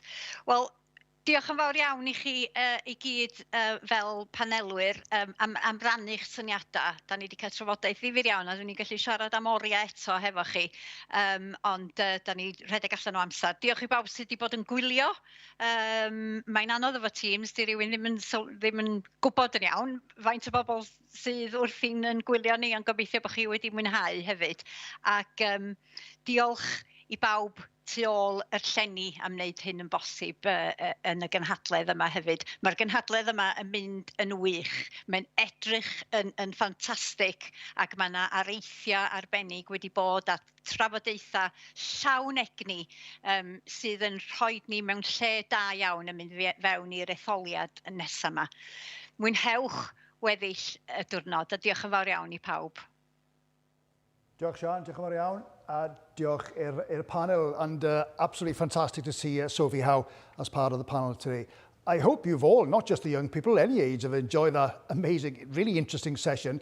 It's fair to say, of course, that there's no shortage of ideas and inspiration in our panel discussions today. That certainly was the case with that one. Okay, right, well, we are coming to the end of the main conference programme today, but before we go, we'd like to tell you a little bit more about the work of two of our sponsors. That's the BMA and the wonderful Mudiad Meithrin. Nodau digynsal dros y flwyddyn ddiwethaf. Hynny, mae llawer o'r heriau y mae Gwasanaeth Iechyd Genedlaethol Cymru wedi wynebu yn ystod pandemig Covid-19 ymhell o fod yn rhai newydd. Yn hytrach mae Covid-19 wedi taflu goleuni gliriach nag erioed o'r blaen ar lawer o'r heriau hyn ac arweiniodd hynny at ffyrdd newydd o weithio sydd wedi elwa cleifion a staff. BMA Cymru Wales's Manifesto for Health addresses NHS staffing shortages, it prioritises prevention and calls for further focus on sustainability. The resourcefulness and willingness shown by staff in responding to the pandemic is something which our members hope will be remembered and fully considered by politicians when making decisions. This way, we can work in partnership to help develop an NHS fit for the future.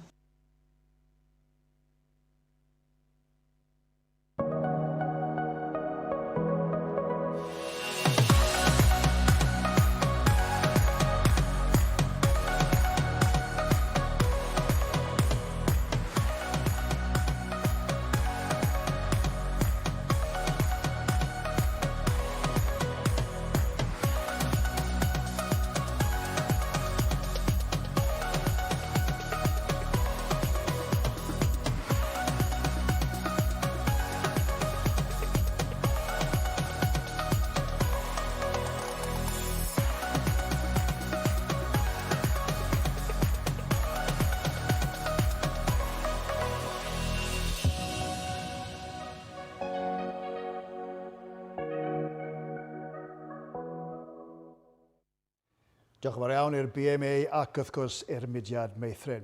Wel, ni wedi ddod at ddiwedd prif raglen y gynhadledd heddiw. We've come to the end of today's main conference programme. However, members again are strongly encouraged to join the next fringe event slot, which again is packed full by our excellent sponsors. As you can see on the screen right now, there's a great choice for this afternoon slot with contributions from Rhina Bjorwerth at the British Heart Foundation event and the Plaid Cymru Member of Parliament, Ben Lake from Ceredigion, of course, joining the Federation of Small Businesses.